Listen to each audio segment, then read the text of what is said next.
চলুন যিনি গেস্ট আছে তার সঙ্গে পরিচিত হই। প্রথমে আপনার নামটা একটু বলুন। আমার নাম মেঘলা। মেঘলা, বয়স কত? 34। 34।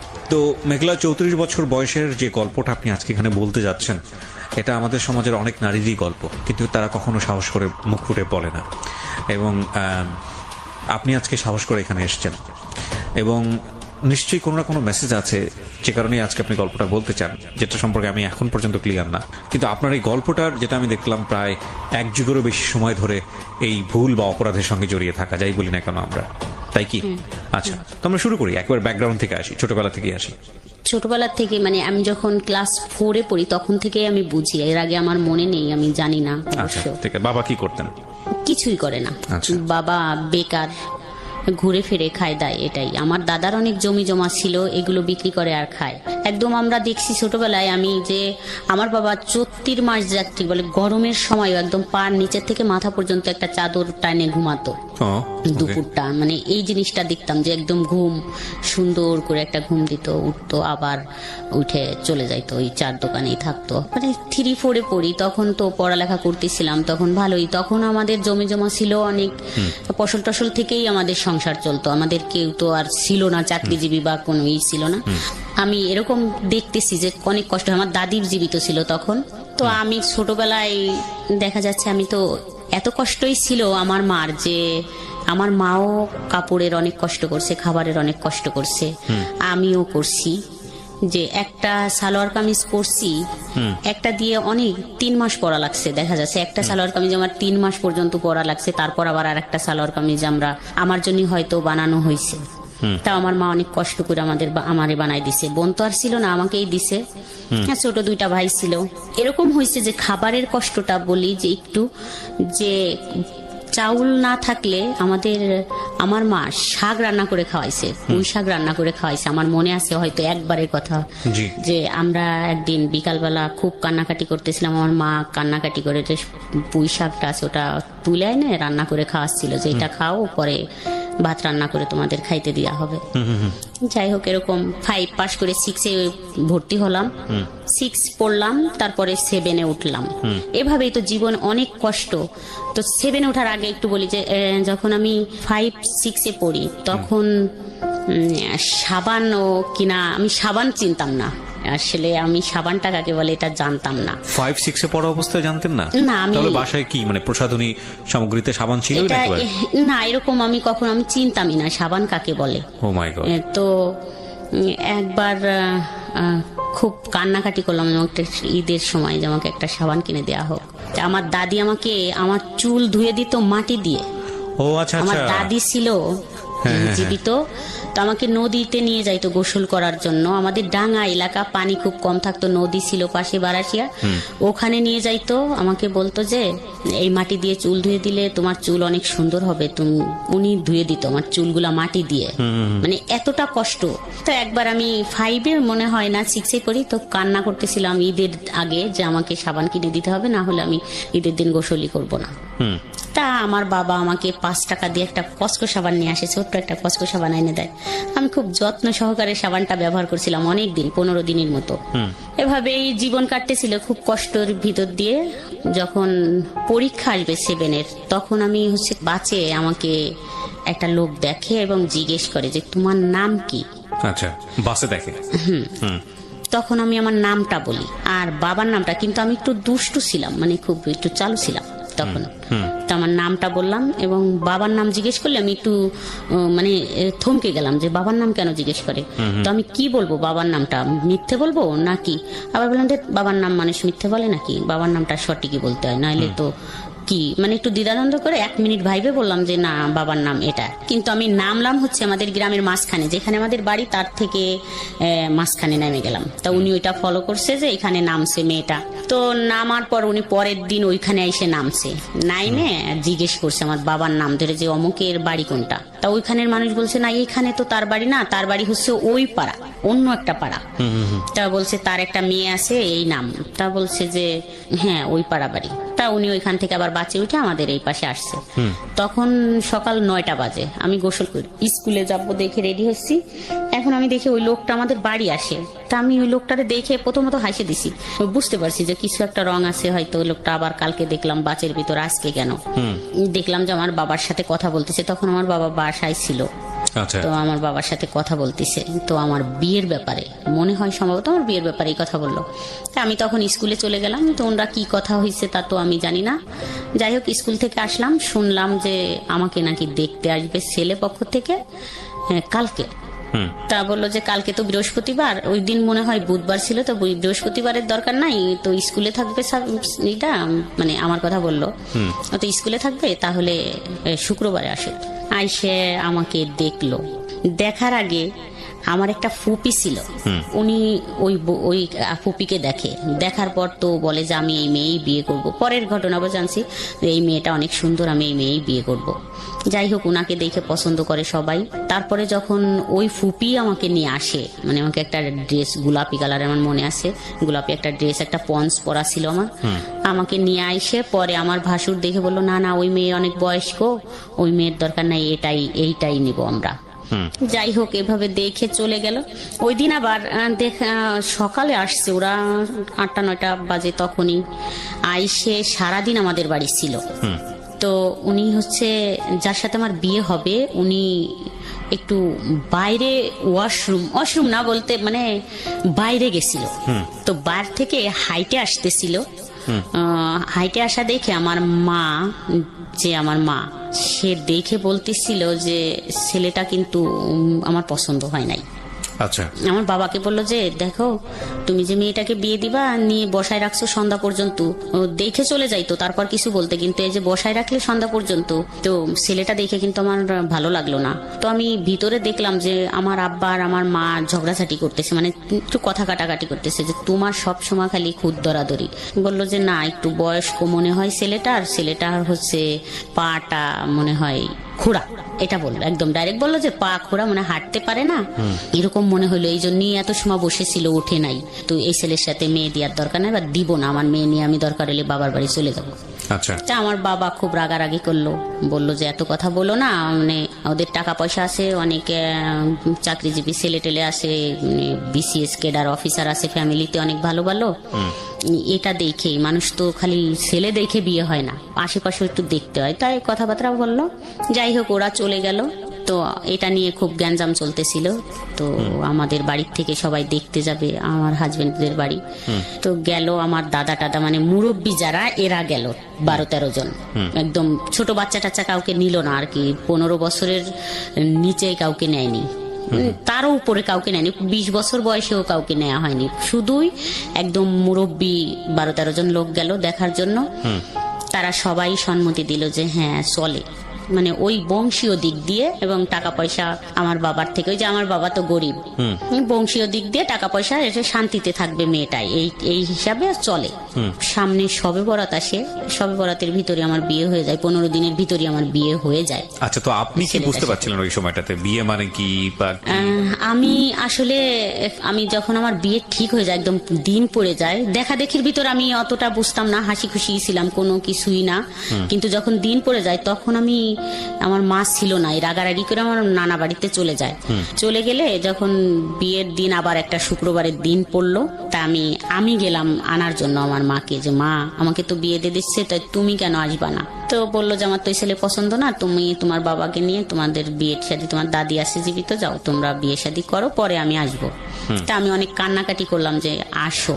যাই হোক, আমি মনে হয় এখন কি বলবো, আমার মনে হয় খুশি ছিলাম আমি। আপনি আসলে বুঝিনি খুশি কি, দুঃখ কি, আর কষ্ট কি? হ্যাঁ, আমি কখনো বুঝিনি যে আসলে ওইখানে গেলে আমার এটাই মনে হচ্ছিল যে অনেক বড় লোক, একটু আমার অনুভূতিটা বলি, যে একটু বড় লোক, তাহলে তো ভালোই, সবকিছু তো সুন্দরী, তো এখান থেকে ওখানে গেলে তো ভালোই থাকবো।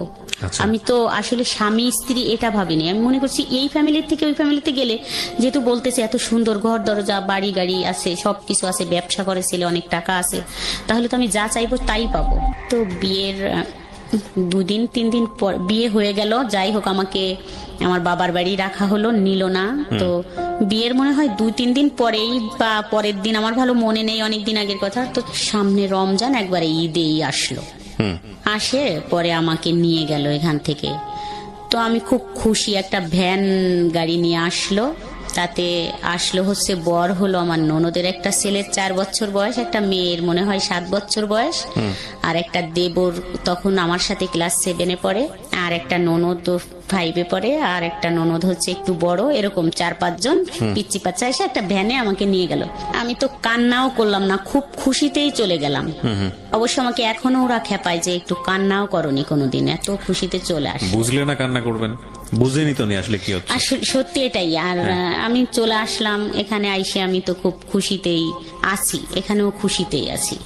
তো যাই হোক, ওই সময় 1 মাস পর না 2 মাস পর, আমি ভালো জানি না, আমার মনে নেই এতদিনের কথা, তখন আমার বাচ্চা কনসেপ্ট করে। তখন আপনার বয়স কত?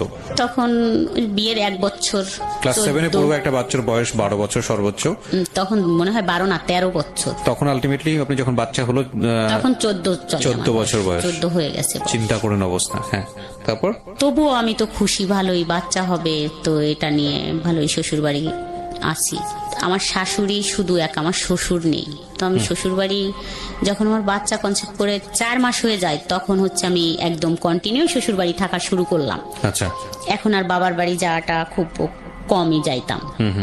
ওই বাচ্চা কনসেপ্ট করার পর কিছু খাইতে পারতাম না, শুধু শুকনো মরিচ আর ভাত খাইতাম, খাইতে পারতাম না। আচ্ছা। 1 বছর পরে আমাদের একটা দোকান হয়, এখানে আমরা চলে আসি। এর মাঝখানে তো ভালোই একটু বুঝতাম না, ভালোই কাটলো। তো যখন আসলাম, তখন আসার পরে এক আপা ছিল, ওই আপা গল্প করতো তার স্বামী স্ত্রীর বিষয় নিয়ে। তো স্বামী স্ত্রীর বিষয় নিয়ে গল্প করে ওটা আমি শুনতাম, শুনতে শুনতে মানে আমার মাথাটা এমন হইলো যে আমি একটু জিজ্ঞেস করি আমার হাজবেন্ডকে যে তাহলে আমাদের বিষয়গুলো কি। আচ্ছা। তো একদিন আমি জিজ্ঞেস করলাম যে আসলে এটা তো ঠিক না। তো দেখলাম চুপ থাকে, কথা বলে না। এটা সংসার কত বছর হওয়ার পরে? 6 বছর। 6 বছর গেছে, আপনি আসলে কিছুই বুঝতেন না বিষয়টার। এর মধ্যে একটা বাচ্চা চলে এসছে, একটা বিষয় আপনি আপনার প্রতিবেশী কারো কাছ থেকে জেনেছেন, জানার পরে মনে হয়েছে যে আপনার হাজবেন্ডের ভেতরে বা আপনাদের যে কনজুগাল রিলেশনশিপ, মানে আপনাদের যে স্বামী স্ত্রী সম্পর্ক, সেটা 8-10টা স্বাভাবিক সম্পর্কের মতো না। এবং সেই জায়গাটা থেকে আপনি আপনার হাজবেন্ডকে কোশ্চেন করেছেন যে তাহলে এটা কি।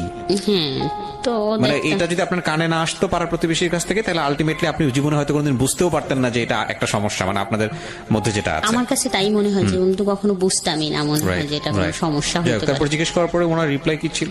উনি চুপ থাকতো, সব সময় চুপ, কথাই বলতো না। তো এত টাকা ইনকাম করতো, ওগুলো নিয়ে বাবা মা ভাই বোন নিয়েই চলতো, আমাদের প্রতি এত গুরুত্ব দিত না। আমি আর আমার মেয়েটা নিয়ে যে আমরা বাসা নিয়ে থাকতাম, এখানেও কোনো ই নাই। দেখা যাচ্ছে রাত 12টার পরে বাসায় ফিরতেছে, আসতেছে না বাসায়, 12টার পর ফিরতেছে। তারপরে দেখা যাচ্ছে যে বাজারটা আমাদের যদি কিছু বলতেছি যে একটা কিছু কিনে দাও, একদম না, দিবানি না বলতো না, অবশ্য বলতো দিবানি, কিন্তু ওই দিবানি পর্যন্ত, এরপর আর কখনো দেয়া হতো না, মানে দিচ্ছেই না এরকম। যদি আমাদের প্রয়োজনীয় কাপড় চোপড় লাগবে বা বাচ্চার কিছু, দিবানি পরে, এখন তার কি, এখন যাও, এরকম করে বলতো।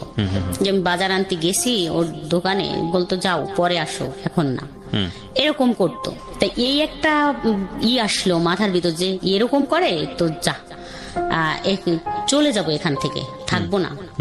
তো এটা নিয়ে যখন এখানে আসলাম আমি বাসা নিয়ে, তখন কিন্তু আমার হাজবেন্ড গায়ে হাত তোলা শুরু করলো। আচ্ছা। এখানে আসার পরে ওই যেগুলো নিয়ে চাহিদা বেড়ে গেল, এটা চা সেটা চা, বাজার ঘাট চাওয়া, তখন কিন্তু গায়ে হাত তুলতাম। মাঝে মাঝে এমন হতো যে আমার গায়ে নীল দাগ হয়ে যাইতো। আমার মেয়ে খুব কান্না করতো যে এরকম মানুষকে মারে, মানে ছোট ছিল ওটা, এরকম ডলে দিত, বলতো ব্যথা লাগতেছে আম্মু, ছোট ছিল, নীল হয়ে যাইতো, মানে আমার গাটা দেখা যাইতো যে মার দিছে। এখন কেন দিত সেটাও আমি জানতাম না অনেক সময়, যে একটা বাজারের কথা বললেই এরকম মারে। তো খুব রাগ হইতো যে আমি চলে যাব, বাবার বাড়ি যাইতাম। তো বাবার বাড়ি গেলে আমার মা বলতো যে না, স্বামীর থেকে হলো আসতে হয় না, স্বামী হচ্ছে অনেক জিনিস, স্বামী খুশি না থাকলে ভেস্তে যাওয়া যায় না, বা শান্তি হয় না, মানুষ বিকে করে খায়, এটা যাও। তো আমি সকালে গেলে বিকালেই আমাকে পৌঁছে দিত যে যাও চলে এখনই। আবার আমি চলে আসতাম এখানে, এরকম কিছুদিন কাটলো। তারপরে যাই হোক, ওই আপার ওই কথা শুনে এখন আমার মাথায় আসলো যে যা, এখন আমি একটা প্রেম করব, আমার মাথায় এরকম আসলো। আমি কিছুতেই ওখান থেকে বেরোতে। আপনার হাজবেন্ডকে যখন জিজ্ঞেস করলেন, তখন আপনার হাজবেন্ড কি বললো? কিছু বলতো না, চুপ থাকতো। আচ্ছা, তখন আপনার মনে হলো যে আপনি একটা প্রেম করবেন। ওই যে বাজার ঘাট সবকিছু সমস্যা মিলে যে এটা কথা বললাম, একবার বললাম যে তাহলে চলো যাই একটু ডাক্তার দেখাই, যদি ডাক্তার বলে যে কখনো সুস্থ হবে না, তাহলে আমার কোনো অবজেকশন নাই, আমি কিছু বলবো না। যদি ডাক্তার বলে যে না এটা সুস্থ হবার না, কিন্তু যদি সুস্থ হয় ওষুধ খাইলে তাহলে খাও, যেহেতু টাকা আছে, তার টাকা ছিল, এটা আমার ছিল, মানে আমার ভিতরে এটা অভিযোগ ছিল যে টাকা আছে যেহেতু কিছু টাকা খরচ করো। কিন্তু সে আর নারাজ, কোনো টাকাই সে খরচ করবে না, মানে ডাক্তারই সে দেখাবে না। অর্থাৎ আমি জানছি যে সে ডাক্তার দেখাইয়েই বিয়ে করছে। আচ্ছা, ডাক্তার কি বলেছে? ডাক্তার দেখায় বিয়ে করছে। ডাক্তার বলছে যে আপনি দ্রুত বিয়ে করে ফেলেন, না হলে আপনার আরো সমস্যা হবে, যা কখনোই ভালো হওয়া সম্ভব না। ওকে ওকে, যে কারণে সে এরকম বিয়েটা নীরব করেছে। থাকে। এবং আরেকটা বড় বিষয় যেটা হচ্ছে যে এইরকম একটা পরিবার, ওনার তো মোটামুটি সম্পদশালী ছিলেন আপনাদের তুলনায়, এবং এত ছোট একটা বাচ্চাকে তার বিয়ে করার প্রশ্নই ওঠে না। আপনার সাথে আপনার হাজবেন্ডের বয়সের পার্থক্য কত? 19 বছর। Can you even imagine guys, 19 বছরের ছোট একটা বাচ্চাকে, সে ক্লাস 7-এ পড়ুয়া একটা বাচ্চাকে বিয়ে করেছে। So it was A plan, যাতে করে বাচ্চা এই ধরনের সম্পর্কে নাই, বাচ্চা কিছুই বুঝবে না, এবং তার যে ফিজিক্যাল মানে ডেফিসিট বলবো না, ফিজিক্যাল প্রবলেম যেটা আছে সেটা যাতে করে সে না বুঝে। এবং এটা খুব টেকনিক্যালি উনি খুব সুন্দরভাবে এটাকে মেনটেন করেছেন। ফরচুনেটলি আর আনফরচুনেটলি যাই বলি না কেন, এই ভদ্রমহিলা সংসার করার 6 বছর 7 বছর পরে গিয়ে সে বুঝতে পেরেছে, তাও অন্যের প্রতিবেশীর কোন এক ভদ্রমহিলার কথা শুনে, মানে তাদের মধ্যে যেসব বিষয় নিয়ে যখন 4-5 জন মহিলা একসঙ্গে আলাপ আলোচনা করতেন, ডিসকাশন করতেন, ওই সময়টাতে উনি বুঝতে পারেন যে কি রে, ব্যাপারগুলো তো আমাদের মধ্যে এরকম না। তো সামহাও এটা নিয়ে তার হাজবেন্ডকে যখন তিনি চার্জ করেছেন, তখন হাজবেন্ড সাইলেন্স ছিল। শুধু এটাই সমস্যা ছিল না, ওনার কথা অনুযায়ী আরো যে সমস্যাগুলো, সেটা হচ্ছে যে যেভাবে টেক কেয়ার করা উচিত, উনি প্রচুর পয়সা কামাতেন, সেভাবে টেক কেয়ার তিনি করতেন না। আচ্ছা, তারপরে আপনি নিজে থেকে একটা ডিসিশন নিয়ে ফেললেন যে না, আমি প্রেম করব। প্রেম তো আসলে করবো এরকম বা করবো এরকম একটা প্ল্যান করে হয় না, এটা মানুষের জীবনে আসে, কিন্তু আপনি প্ল্যান করছিলেন যে না, আমার একটা প্রেম করা উচিত। যাই হোক, তারপর মানে আমাকে খুব মারে আর এবং শ্বশুর বাড়ি নিয়ে যায়, যাই হোক একটা কারণে নিয়ে যায় মারে আমাকে।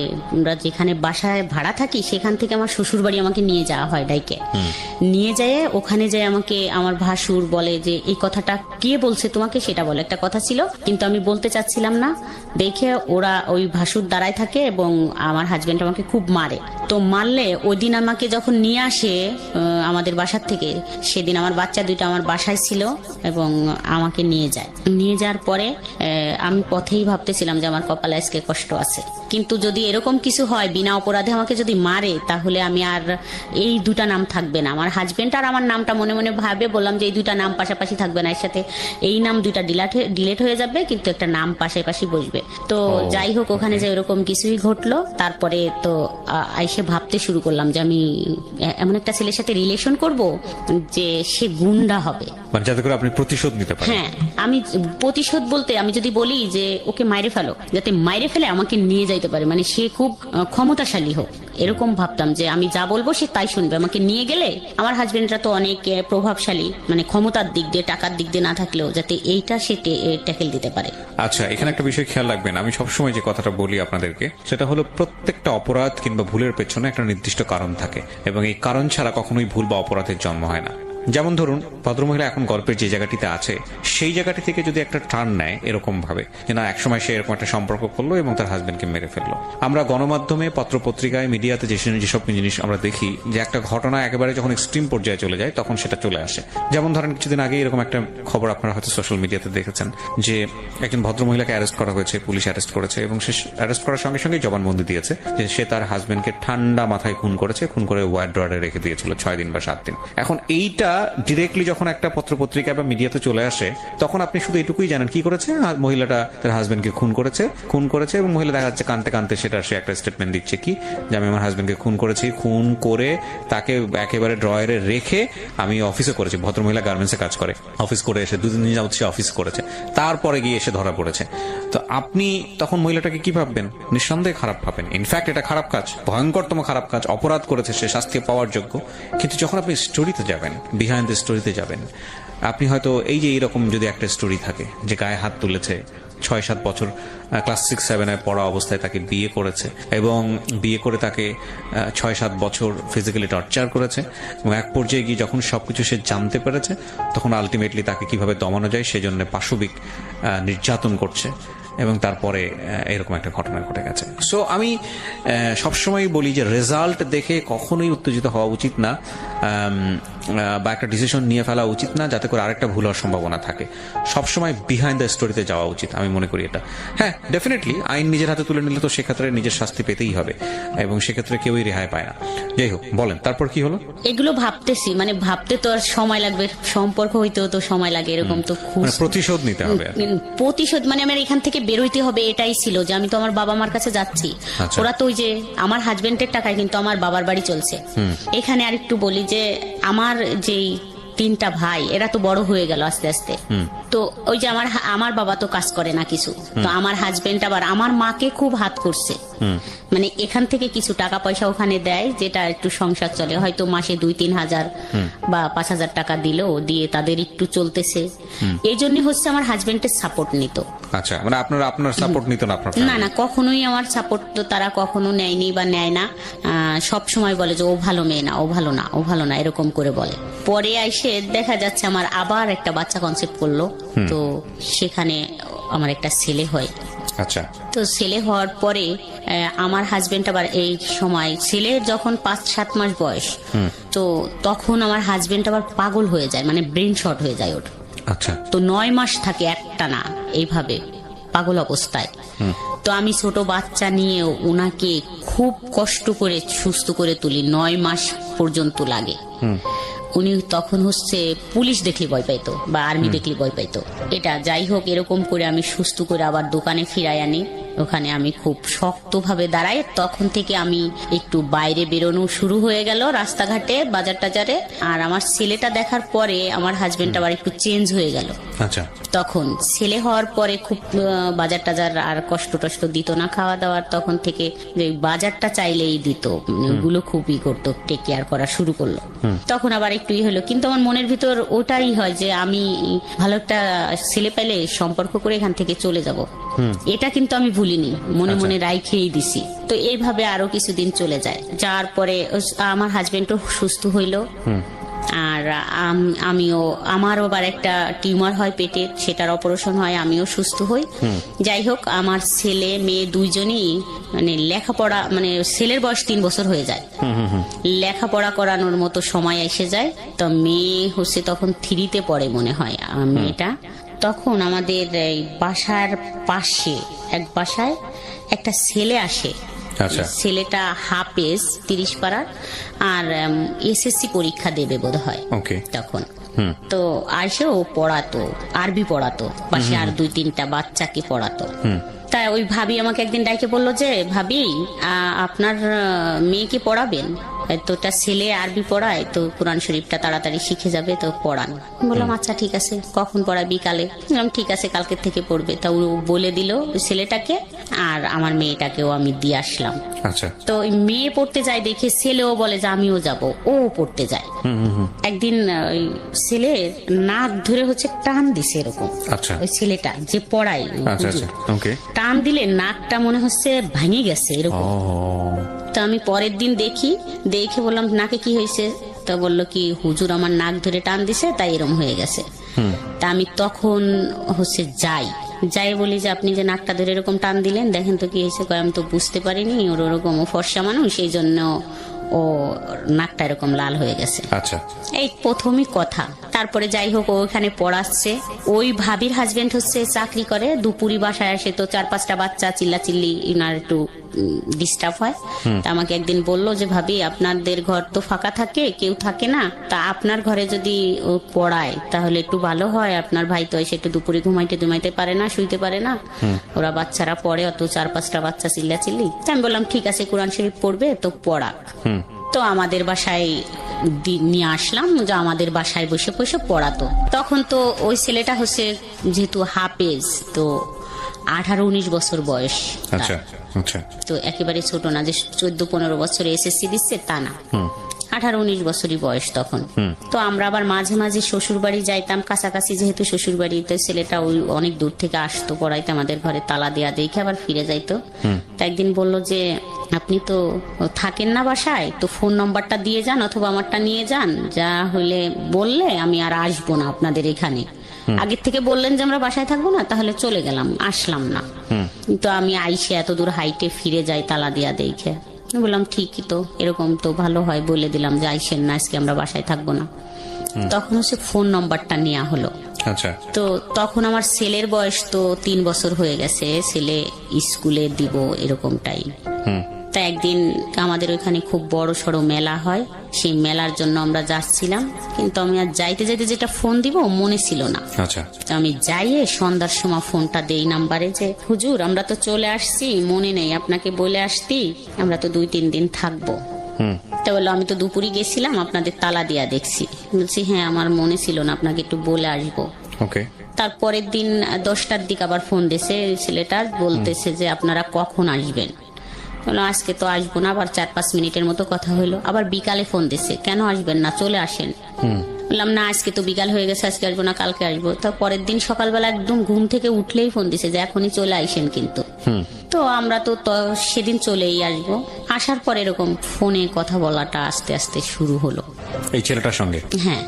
আচ্ছা, কথা বলতে বলতে তো এই ফোন দেয়, আমাদের বাসায়ও তো 2-3 ঘন্টা থাকে পড়ায়, টাইমটা দুপুর থেকে বিকাল পর্যন্ত থাকে। আবার বিকালে চলে যাচ্ছে, যাওয়ার পর আবার ফোন দিচ্ছে, কি করতেছেন। দিতাম যে কি ব্যাপার ফোন, তো কথা বললে কি হয় এরকম। যাই হোক আস্তে আস্তে আগালাম যে ঠিক আছে, তো একটু দুষ্টামি করি, কথা বলতেছে যখন। কিন্তু আমার মনের ভিতর আছে যে আমি তো এরকম ছেলের সাথে কথা বলবো না, ফাজলেমি করি, ফোন যেহেতু দিচ্ছে একটু কথা বলি।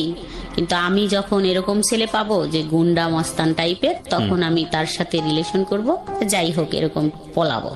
তো এর সাথে কথা বলতেছি বলি, তো 1 মাস পর বাদ দিয়ে দেবো, এরকম মনে হইলো তখন যে 1 মাস পর বাদ দিয়ে দেবো কথা বলা। তো আমি 1 মাস কথা বললাম, রেগুলার প্রতিদিন কথা হইতো, সন্ধ্যার পর 1-1.5 ঘন্টা, তারপরে দিনে 2-3 বার। কি বলতেন 1-1.5 ঘন্টা একটা অচেনা অপরিচিত মানুষ? জানি না কি কথা হইতো, এরকম 1-1.5 ঘন্টা কথা হইতো। যাই হোক 1 মাস পর যখন ভাবলাম যে এটা তো ভালো না, যেহেতু আমি বিবাহিত, আমি বললাম যে আমি তো বিবাহিত আর তুমি ছোট মানুষ, এটা ঠিক না। আপনার চেয়ে ছোট ছিল বয়সে? হ্যাঁ আমার থেকে একটু ছোট ছিল। একটু বলতে কত বছরের ছোট? 6 বছরের। 6 বছর, এটা একটু না ভালোই ছোট। হ্যাঁ। তারপরে বললাম যে না কথা বলো না, তুমি ছোট মানুষ আর আমি তো বিবাহিত, যাই হোক কথা বলার দরকার নাই। কিন্তু সে বলল যে না, কথা না বললে বাঁচবো না, তো মরে যাব। ওকে। সে জানতো যে আপনি তার চেয়ে বয়সে বড়? হ্যাঁ, বাচ্চা 2টা আমাদের বাসায় আসতো, পড়াইতো তো। না ঠিক আছে, কিন্তু বয়সে বড়টা তো জানতো। তারপরে তো বললাম না এটা কি বলো, এরকম কি সম্ভব নাকি কথা বলা। ওকে আপনি করে বলতো? হ্যাঁ তখন আপনি করে বলতো। হ্যাঁ। 3 মাস যখন কথা বলা হয়, 3 মাস পরে তা মানে কি আমাদের ফান টান করতেন, ফাজলামো করতেন? মানে কথার মধ্যে ফাজলামো করা, এই যে ও যে বললো না বললে মরে যাবো মুখ টমুক, এগুলো কি ফান করে বলেছে, মজা করেছে? না, কখনো এরকম মজা করে বলেনি। ঘুমের ট্যাবলেট খাবো এটা সেটা সিরিয়াসলি বলতো। আরে আপনি কি তাকে কোনো প্রকার লাই দিয়েছিলেন, মানে সুযোগ দিচ্ছিলেন যে কোনোভাবেই হোক আপনার প্রতি এরকম কোনো সুযোগ কি দিচ্ছিলেন? এরকম বুঝিনি এরকম সুযোগ, কিন্তু ভালো লাগতো। আচ্ছা, কথা বলতে ভালো লাগতো, ঠিক আছে, বলেন। দেখতেও ভালো লাগতো। ওকে। এবং আপনার যে ভালো লাগতো এটা কি ও বুঝতো? হ্যাঁ। ওকে, ঠিক আছে, তাহলে তো ঠিকই আছে, ও ওর জায়গা থেকে যেভাবে ফলিং হওয়ার কথা সেভাবেই হয়েছে। তারপর 3 মাস পর কথা বলার, আমাদের ওখানে একটা অনুষ্ঠান হচ্ছিল, গানের অনুষ্ঠান, ঢাকা থেকে অনেক শিল্পী টিল্পী গেছিল। অবশ্য সেদিন প্রথম বলল যে এখানে যাওয়া যাবে না, যেহেতু ও হুজুর, মানে ও তো হাফেজ ছিল 30 পাড়ার। তো আমি একটু যেহেতু এরকম সাজুগুজু করতাম, এগুলো থেকে শুরু করলো যে না এরকম সাজা যাবে না, বোরখা পরে চলতে হবে বা মুখ টুক ঢাকতে হবে, পর্দা করতে হবে, নামাজ পড়তে হবে। তো নামাজে ফুল ফিট চলে আসলাম, 5 ওয়াক্ত নামাজ পড়া। তো পর্দা করতে হবে, পর্দার জন্য খুবই দিল যে পর্দা করতে হবে, মুখ খুলে কারো সামনে যাওয়া যাবে না কোনো ছেলে মানুষের, আর ওইখানে গানে তো যাওয়াই যাবে না এবং বাচ্চাদেরও যাইতে দেওয়া যাবে না। বললাম ছোট বাচ্চা, এত বড় অনুষ্ঠান, সবাই তো চলে যাচ্ছে, নিয়ে যাক। তা পাশের এক ভাবি এসে বললো যে ভাবি যাবেন না? বললাম যাবো তো, আমি তো একটু কাজ করব, তো যাবো একটু পরে, আপনি বাবুদের নিয়ে যান। তা ওই ভাবি দুজনেই নিয়ে গেল, ছেলে এবং মেয়েকে নিয়ে গেল। নিয়ে যাওয়ার পরে ওরা ওইখানে দেখতেছে অনুষ্ঠান, কিন্তু ও ছেলেটা আমাদের বাসায় আসলো তো দেখার জন্য যে আমি গেছি কিনা। কোন ছেলেটা? যে ছেলেটা পড়ায়? হ্যাঁ, যে ছেলেটা পড়ায়, ও ছেলেটা আমাদের বাসায় আসলো। আসার পরে দেখলো যে আমি কাজ করতেছি, যাইনি। তো আমাদের ঘরে আসলো, তখন ওই পাড়ার মানে কেউই বাচ্ছিল না, সবাই গেছিল, শুধু আমি যাইনি। মানে মোটামুটি পাড়া ফাঁকা, ঘর ফাঁকা। আপনার হাজবেন্ড দিনের বেলা কোথায় থাকতো? দোকানে। দোকানে বিজনেসের কাজে ব্যস্ত থাকতো। হ্যাঁ, আমাদের দোকান আছে, তো সকাল 8টায় চলে যায় আর রাত 11টায় আসে। এর মাঝখানে কোনো খোঁজ খবর নাই? না, আসতো না। এটা কি আপনার এই যে ছেলেটা পড়াতো বাড়িতে, এও জানতো বিষয়টা? হ্যাঁ। তারপরে আসলো, বসলো, তো কথা বলতেছিলাম আমরা ঘরের ভিতরেই। তো প্রথম জড়াই ধরলাম আমি, মানে বসে আছে এমনি যাই জড়াই ধরলাম 3 মাস পর কথা বলার। তারপরে তো ও মাথা নিচু করে বসে আছে, ভয় পাচ্ছিলাম আমিও। তারপরে ও বলল যে ঠিক আছে, তুমি যাবা না ওখানে গান শুনতে, ওটা ভালো জিনিস না, তুমি থাকো, তাহলে আমি চলে যাই। তো চলে গেল। চলে যাওয়ার পরে এরকম তো 1 বছর কথা হইলো আমাদের। এইরকম বাসায় যাওয়া আসা? হ্যাঁ, তো প্রতিদিন আসে ও পড়াইতে, ওটাই। তাই ছাড়া এমনি হয়তো কখনো আসলে আমি শুয়ে আছি, হয়তো আমার পায়ে হাত দিল, পাটা একটু হাত দিল, এরকম হয়তো আমার মাথায় হাত দিল বা আমার চুলে একটু হাত দিল, এরকমই হাত দিত। মানে বিষয়টা কি দাঁড়াচ্ছে যে আপনারা কি দুজনকে ভালোবেসে ফেললেন, নাকি এটা অন্য কোনো ধরনের সম্পর্ক ছিল?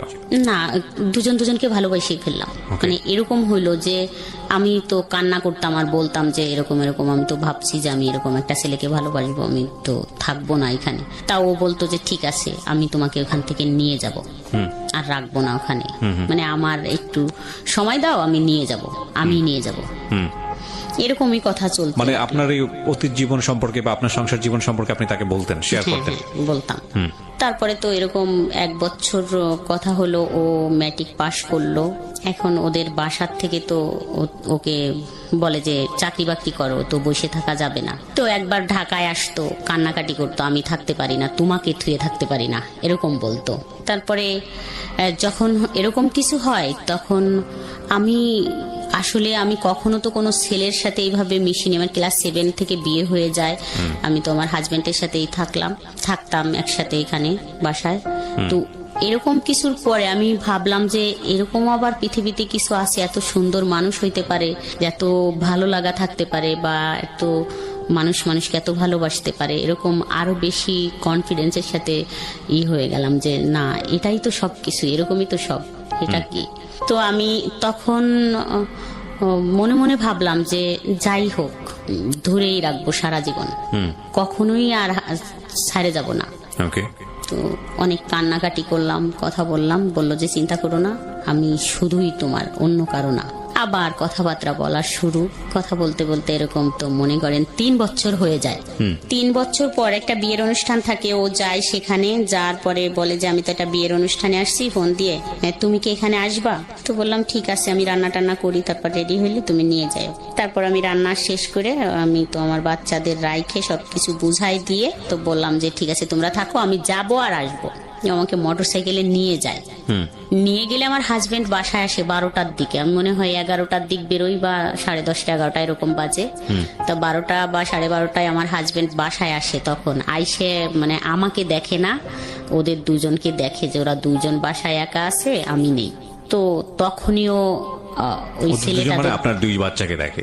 হ্যাঁ, তখনই ওই ছেলেটাদের বাসায় যায়, মানে কিছুই জানে না বা কোনো কিছুই না, কিন্তু আমাকে দেখতো আশেপাশের মানুষ। আমি ফোনে সারাক্ষণ কথা বলতাম, যে খালা টালা যাদের বলতাম, ভাবি টাবি, ওরা বলতো তোর তো কান নষ্ট হয়ে যাবে, তুই ফোনে কথা বলিস এইভাবে, তোর কান নষ্ট হয়ে যাবে। তো ওইটা বুঝতো যে আমি ফোনে কারোর সাথে কথা বলি। কিন্তু আমার হাজবেন্ড একবারে ডাইরেক্ট ওদের বাসায় যায় বলে যে আপনার ছেলে আমার বউ নিয়ে চলে গেছে, আরো 10 লক্ষ টাকা নিয়ে গেছে, আমার বউ নিয়ে আসেন, আমার 2টা বাচ্চা রাইখে নিয়ে চলে গেছে। এর আগ পর্যন্ত কি এই ছেলেকে নিয়ে আপনার সঙ্গে কোনো কথাবার্তা হয়েছে? আপনার হাজবেন্ডের কোনো কিছু কথাবার্তা হয়নি? কোনো হাজবেন্ড বললেন মানে কারোরই কোনো কথাই হয় নাই। আপনার হাজবেন্ড এই ছেলেটাকে সন্দেহ করে, এরকম কোন আচরণ দেখিয়েছে? না, ও তো কখনো দেখেইনি যে ও কখন বাসায় আসে আর কখন যায়। আপনার বাড়ির আশেপাশে কেউ কি সন্দেহ করতো এই ছেলেটাকে নিয়ে? এই ছেলেটাকে নিয়ে সন্দেহ করতো, যে ফোনে কথা বলতাম এটাই সন্দেহ করতো, যে ফোনে কথা বলে। ফোনে কার সঙ্গে কথা বলে সেটা কি জানতো? সেটা কেউ জানতো না। তারপরে ধাম করে গিয়ে সে ওই বাড়িতে গিয়ে বলে যে আপনার ছেলে নিয়ে চলে গেছে। এখন হ্যাঁ, ও ওদের বাড়ি গেছে, যাইয়ে ওর বোন আছে। বাড়ি কত দূর ছিল আপনাদের এখান থেকে? আমাদের থেকে অল্প একটু দূর, কতটুকু বলবো, 1/2 কিলো, 1/2 কিলোর থেকেও কম। আচ্ছা, হেঁটে যাওয়া গেলে কতক্ষণ লাগে? 5 টাকা রিক্সা ভাড়া বা ভ্যান ভাড়া 5 টাকা। ঠিক আছে, কাছাকাছি। হ্যাঁ, কাছাকাছি একদম। তো যাই বলে, আর আমি তো সত্যি ওর কাছেই ছিলাম, যেহেতু ওই বিয়ের অনুষ্ঠানে। তা ওর বোন হচ্ছে ফোন দিয়ে ওকে বলে যে তুই যে ওকে নিয়ে গেছিস, এখানে তোর হাজবেন্ডটাই সেই দেখ কি করতেছে, ও যদি তোর কাছে থাকে তাহলে ওকে পৌঁছে দি তাড়াতাড়ি, না হলে কিন্তু ঝামেলা করবে। ওই যে ক্ষমতা, সেই ক্ষমতা দেখাচ্ছে। ও আমাকে মোটর সাইকেলে আমার মামা বাড়ি দিয়ে আসে, আমাকে প্রশ্ন করতে থাকে যে আমি কোথায় তোমাকে দিলে ব্যাপারটা ঠান্ডা হবে। তো আমি ভাবলাম যে তাহলে আমার মামা বাড়ি যদি তুমি দিয়ে যাও তাহলে আমি বলবো যে আমি তো মামা বাড়ি আসছিলাম, তাহলে হয়তো ব্যাপারটা একটু মেনটেন হবে। তো আসলাম মামা বাড়ি দিয়ে, ও মোটরসাইকেল টান দিয়ে তো আমাদের বাসার এখানে আইসে আমার হাজবেন্ডের দোকানেই সরাসরি আসছে, আইসে কথা বলছে আপনি এরকম যায় বলছেন আপনি, আমি ওকে নিয়ে গেছি, কই আমি তো নিয়ে যাই, আমি তো বাসায়, আর আপনার ওয়াইফ কোথায় গেছে আপনি খুঁজে দেখেন, এরকম কিছু বলতেছিল। তখন হচ্ছে আমাদের রিলেশন 2-3 বছর হয়ে গেছে। আচ্ছা, তারপরে আমি যে মামা বাড়ি আমাকে নামাই দিল, ওর বাড়িও খোঁজ অনেক হয়ে গেছে, ফোনে তো সবার কাছে জানাজানি হয়ে গেছে, আমাকে পাওয়া যাচ্ছে না, চলে গেছি আমি এরকম। তা ওই মামিরে বললাম, আমার মামিরে, যে মামি এরকম তো করছে, তাহলে আমাকে কিভাবে পৌঁছে দিয়ে আসবেন, আসেন, আমার তো ভয় করতেছে। তারপর বললো তুই সত্যি কথা বলতো তুই কোথায় ছিলি। তা আমি সত্যি বললাম যে ওর সাথেই ছিলাম, ওই ছেলেটার সাথে ছিলাম, এরকম একটা ছেলের সাথে কথা বলি, ছেলেটা কিন্তু অনেক সুন্দর দেখতে, আর আমি কিন্তু ওর সাথে চলে যাব। ওই মামিকে বললাম আমি কিন্তু ওকে বিয়ে করব, এটা একটু সময় লাগবে ওর চাকরির জন্য, তাই তুমি আমাকে যেভাবে পারো ঘরে দিয়ে আসো। তখন মামির কাছে ডিসক্লোজ করলেন? হ্যাঁ হ্যাঁ বললাম। তো ওই মামি আমার একটা মামাতো ভাইকে ডাইকে বললো যে এই ঘটনা। তা ওই মামাতো ভাই বললো যে তাহলে ছেলেটাকে ডাকতো, তোকে দিয়ে আসার আগে ছেলেটাকে দেখি যে আসলে ছেলেটা তোর কথা মতো যদি সুন্দর হয়, ভালো হয় ছেলেটা, তাহলে আমরাই তোর এর থেকে বের করব, মানে এখানে ডিভোর্স আর ওইখানে বিয়ে দিয়ে দেবো, এরকম কথা হলো। আমি ফোন দেওয়ার সাথে ও আবার চলে আসলো আমার মামা বাড়িতে।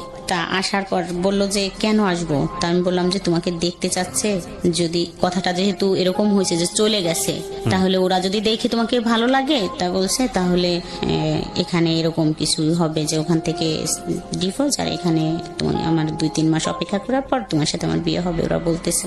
তা ও রাজি হলো, ও চলে গেল ওখানে। কি করতো তখন ও তখন কিছু করতো না। বয়স কত তখন ছিল ওর? এসএসসি পাশ করছে মাত্র, 19। চিন্তা করেন অবস্থা।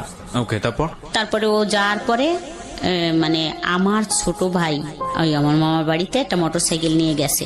ও যাওয়ার পরে কথা হলো, আমার মামার সাথে কথা হলো, বললো যে পছন্দ করো, তা বললো যে হ্যাঁ, তাহলে কি করবা, বললো যে আপনি যেটা বলেন। মামা বললো তাই কি করবো, আমি কি বলবো তোমারে, ও তো একজনের বউ। তা বললো ঠিক আছে ওখান থেকে নিয়ে আসার ব্যবস্থা করেন, তারপরে এটা মিউচুয়াল হলে আমি ওকে বিয়ে করব, নিয়ে যাব এখান থেকে, আপনার টেনশন নাই।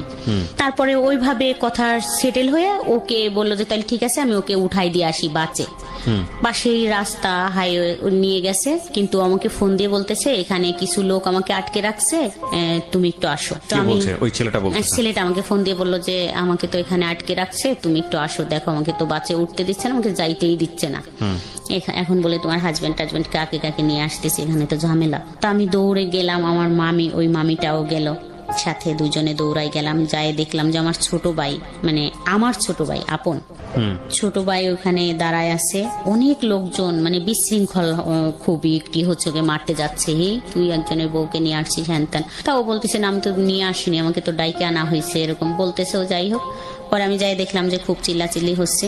তা আমি আমার ওই ছোট ভাইয়ের 2 পা জড়ায় ধরলাম, বললাম যে ভাই সাইরে দে, ওকে চলে যাইতে দে, তারপর যা বলিস আমাকে বলিস বা এইভাবে বলিস যে তোর ভাইয়া যদি আসে তুই বলতে পারবি যে আমার বোনের নামে এরকম একটা মিথ্যে অপবাদ দিচ্ছেন, কেউ তো ছিল না, নিয়ে যান আপনি, এইভাবে দিয়ে দিস, আমি আর জীবনে কখনো কথাও বলবো না ওর সাথে।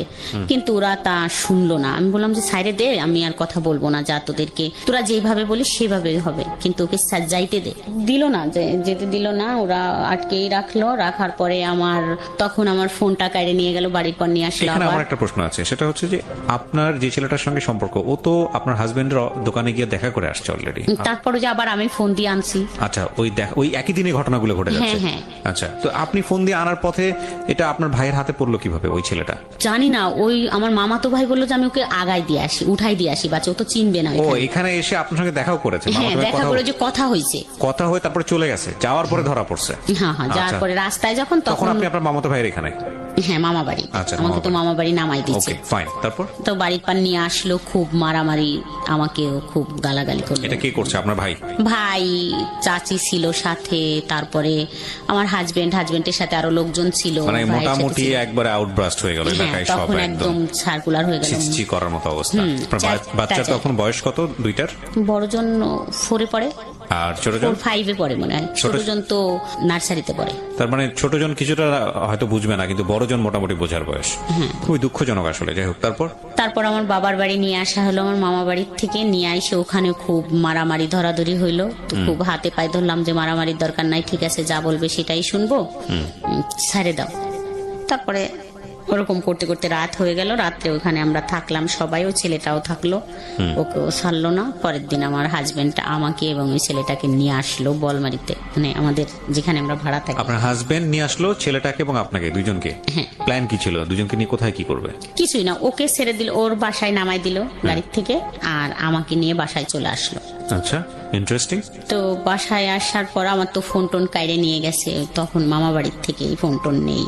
হ্যাঁ, না কিন্তু যখন লোকজনের মধ্যে ধরে এই পেটাপিটিটা হচ্ছে তখন ওই ছেলেটা কি বলতেছিল? তার মাঝখানে বললো যে ও তো চুপ একদম, ওকে তো যে পাচ্ছে সেই মারতে যাচ্ছে, থাবড়াথাবড়ি মানে মারতে যাচ্ছে। ওর এলাকার লোকজন, ওর বাড়ির লোকজন কেউ নাই ওর এলাকায়। ওর চাচাকে বলছিল, ওর চাচা তো হতবম্ব, ওর চাচা খুব ভালো নাম করা লোক। তারপর নিয়ে আসলো যখন, পরের দিন, সেদিন তো সকালবেলা আমি বাসায় কাজ করলাম। পরের দিনকে থেকে হলো এরকম শুরু হলো আইসে বলা যে চলে গেলে, বাইরে চলে গেলে, 10 লক্ষ টাকা নিয়ে গেলে, এত সোনা নিয়ে গেলে। তো আমার এতটাই রাগ হচ্ছিল তখন যে এটা কি বলে 10 লক্ষ টাকা, 10 টাকাই তো কোনোদিন দেয়নি, তো 10 লক্ষ টাকা কি করে নিয়ে গেলাম। মানে শুধু এটাই আমার তখন রাগ হচ্ছিল যে আমি 10 লক্ষ টাকা কোথায় পাইলাম। আর বলতো যে আমি মানে তখন 2টা ব্লাউজ বানাইছি, বলে কি 2টা বানাইছি, তা মানে 100টা ব্লাউজ বানাইছি। এটা আমাকে এতটাই করলো যে 100টা ব্লাউজ বানাচ্ছি। তাই একজন এসে বললো যে 100টা ব্লাউজ বানাই নিয়ে গেছো আর 10 লক্ষ টাকা নিয়ে গেছো, এরকম বলতেছে, সোনা টোনা সব নিয়ে গেছো। তো খুব খারাপ লাগলো যে যা বলছে তো থাকবোই না এখানে, আর থাকবো না। তখন আবার ফোন টোন নাই কাছে যে একটু যোগাযোগ করব। 5 দিন চলে গেল এরকম কথা শুনতে শুনতে। আমি তো খুব হয়ে গেলাম যে এত কথা আর শুনতে ভাল লাগতেছে না। পরে আমার মেয়েটাকে পাঠালাম ওদের বাসায়, মানে ওদের ওইখানে, বললাম যে যাও তো তুমি দেখা করে আসো গে কি করে। তা ও গেল, ও তখন মাদ্রাসায় পড়তো, মনে হয় ক্লাস 6-এ পড়ে। গেছে, যায় দেখে কি খুব জ্বর, খুবই জ্বর, যে মারামারি করছে, অত চিল্লাচিল্লি করছে, ভয় পেয়ে গেছে, খুব জ্বর, শুয়ে আছে। তা ওকে ও যায় যখন ওইখানে দাঁড়াইছে, তাই জানালা দিয়ে দেখছে যে রাস্তায় ও দাঁড়ানো, তো বুঝতে পারছে। তা ও একটা ফোন, ওর একটা ফোন ছিল ঘরে, ওর ছোট্ট ফোন, ওই ফোনটা ওকে দিয়ে বলছে তোমার আম্মুকে দিবা, লুকায় কেউ যেন না দেখে। তা একটা ফোন আর একটা সিম ঢুকায় দিয়ে দিল। তো আমারও খুব রাগ হচ্ছিল এরকম করে বলে। তখন আইসে, এর আগে তো একটু যাই হোক সম্পর্ক ছিল, ওই রকমের গভীর সম্পর্ক ছিল না। তখন হয়তো যদি একটু সহানুভূতি দেখাইলে মনে হয় বাদ হয়ে যাইতো, বা কথা বলা, ওই যে 5 দিন বলিনি, আস্তে আস্তে ঠিক হয়ে যাইতো। কিন্তু ও ফোনটা দিল, আর ও তো ছেলে মানুষ, হয়তো মনে মনে ভাবছে যে আমাকে মারলো এইভাবে, যা কিছু একটা করবোই। তারপরে ফোনটা দিল, তো লুকায় লুকায় কথা বলতাম।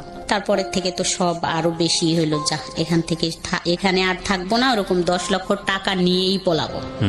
ওর থেকে কিছুদিনই করবো, 10 লাখ টাকা যখন হবে তখন নিয়েই পলাবো, তো 2-1 বছর বা থাকবো, এই করবো। কিন্তু তখন থেকে একদম কন্টিনিউ কথা এমন ভাবে শুরু হলো যে আমি অ্যাডিক্টেড হয়ে গেলাম, যে আমি এখন আর 1 সেকেন্ডও ওকে ছাড়া থাকতে পারি না। তখন থেকে আমার হাজবেন্ডের সাথে আমি টোটালে 3 বছর একটানা শুধু হাই হ্যালো কথা, যেমন এমনই একটানা 3 বছর একই ছাদের নিচেই থাইকে, কি বলবো, কখনো সে আমার দিকে একটু ফিরেও তাকায়নি। এখানে একটা কথা বলি প্রিয় শ্রোতা, আপনারা জাজমেন্টে যাবেন না। কার জাজমেন্টে যাবেন না? আজকে যিনি গেস্ট তাকে জাজমেন্টে নেবেন না, তার জীবনের ঘটনা এগুলো আমরা প্রচার করছি কি কারণে, যাতে করে আর অন্য মানুষের জীবনটা এরকম না হয়।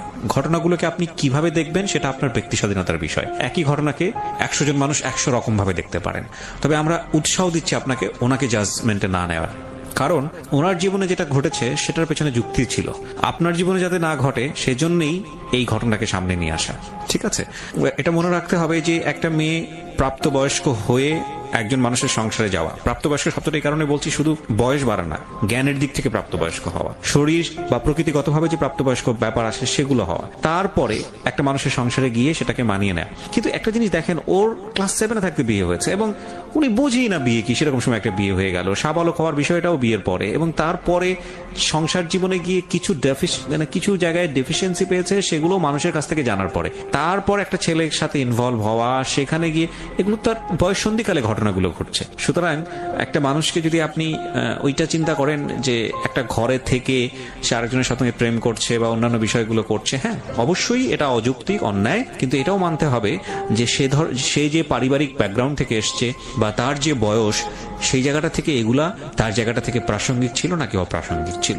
ভাবনার জায়গাগুলোকে একটু ইলাবোরেটলি রাখেন, সবসময় একটা স্কেলে কাউকে মাইপেন না, এবং মূল কথা হচ্ছে মাইপেনই না, কারণ এটা তার জীবনে ঘটেছে, প্রচার হচ্ছে এই কারণে যাতে আপনার জীবনে না ঘটে। সুতরাং ওইখান থেকে ঘটনাগুলোকে দেখার চেষ্টা করেন। আর আনফর্চুনেটলি আমাদের সোশ্যাল মিডিয়া বলেন বা অন্যান্য জায়গাগুলোতে বলেন, যখন কোন একটা ঘটনা ঘটে সবাই পণ্ডিত হয়ে যায়, সবাই জ্ঞান দেওয়া শুরু করে, মনে হয় যে একেবারে ফেরেস্তার মতো, কার জীবনে কোনো কিছু ঘটেনি, গালি গালাজ থেকে শুরু করে তার দিকে আঙ্গুল তোলা থেকে শুরু করে সবকিছু। আরে ভাই, এই আঙ্গুলটা ওপর দিকে মানে সামনের দিকে না দিয়ে আঙ্গুলটা নিচের দিকে দিলে জীবনটা অনেক বেশি সহজ হয়, সুন্দর হয়। এবং এই জন্যই মূলত এনারা আসেন কষ্ট করে, যাতে করে আপনারা ভুলটা না করেন। তো আপনার হাজবেন্ড নিশ্চয়ই বুঝতো যে এই সময়টাতে আপনি এই ছেলেটার প্রতি অনেক বেশি ডেভোটেড, কথা বলতেছেন তার সঙ্গে, এটা কি বুঝতো সে? না, মানে আর বুঝতো না যে কথা হয়। আচ্ছা, এটা আপনি গোপন করতেন? হ্যাঁ, আচ্ছা। ফোনটা আমি সাইলেন্টই থাকতো সবসময়।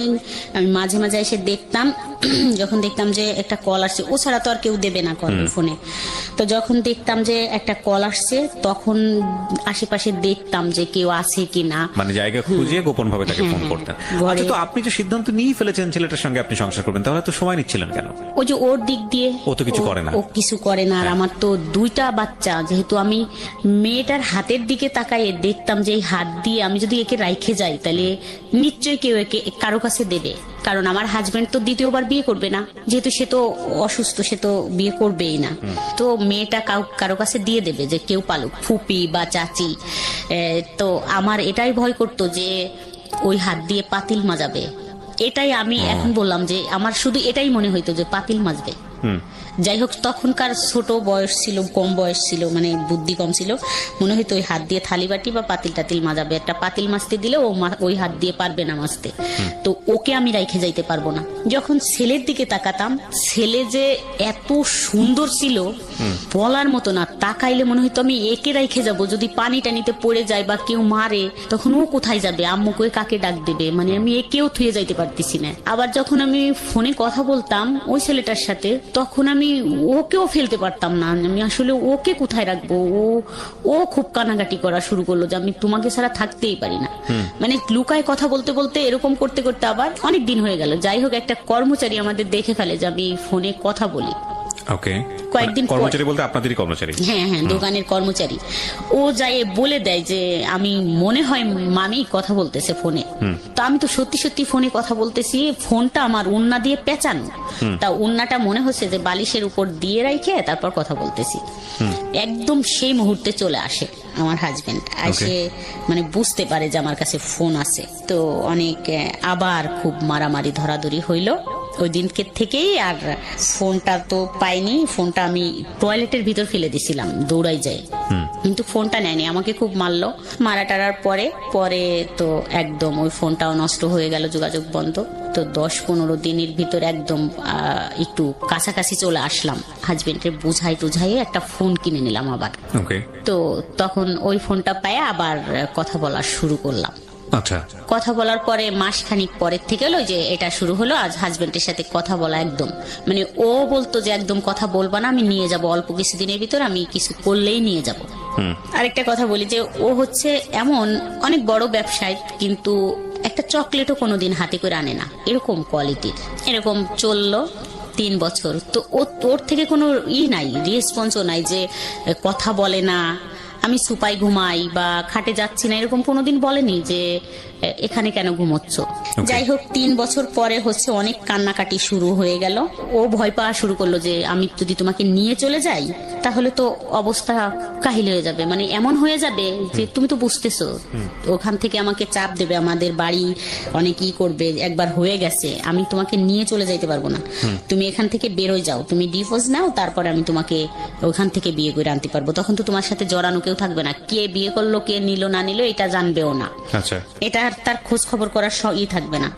কিন্তু আমি কিছুতেই এটা আর করতে পারতেছিলাম না, মানে আমার হাজবেন্ড এমন হলো যে একদম টু শব্দই করে না, বাসায় আসলে সে মানে একটা হেঁচিও দেয় না, একদম আসে চুপ করে কাঁথা মুড়িতে শুয়ে আছে, মানে শুয়ে আছে।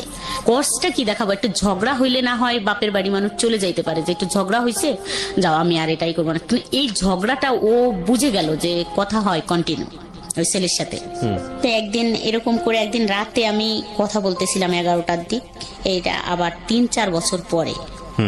তো বাসার গেটের সামনে দাঁড়ায় কথা বলতেছি, দেখলাম যে ঘুমাচ্ছে। আমি আসতে ফোনটা নিয়ে বাইরে এসে কথা বলতেছি, 11টা বাজে মনে হয় তখন রাত। তা দেখলাম যে উঠে এসে আমার পিছন থেকে একদম চুল ধরে টানে নিয়ে গেল বাসার ভিতরে। আপনার জামাই? হ্যাঁ, আমার হাজবেন্ড নিয়ে গেল, নিয়ে যায় ফোনটা লাইনেই আছে, খুব মারামারি মানে মারলো। কান্না করতেছিলাম, ফোনটা কাড়ে নিনি, ফোনটা আমার হাতেই আছে, আমাকে খুব মারলো। মারার পর ও শুনলো, তো তখন ও বললো যে হয়তো বাসায় কথা বলছে ওর মার সাথে, তো তখন বেকার।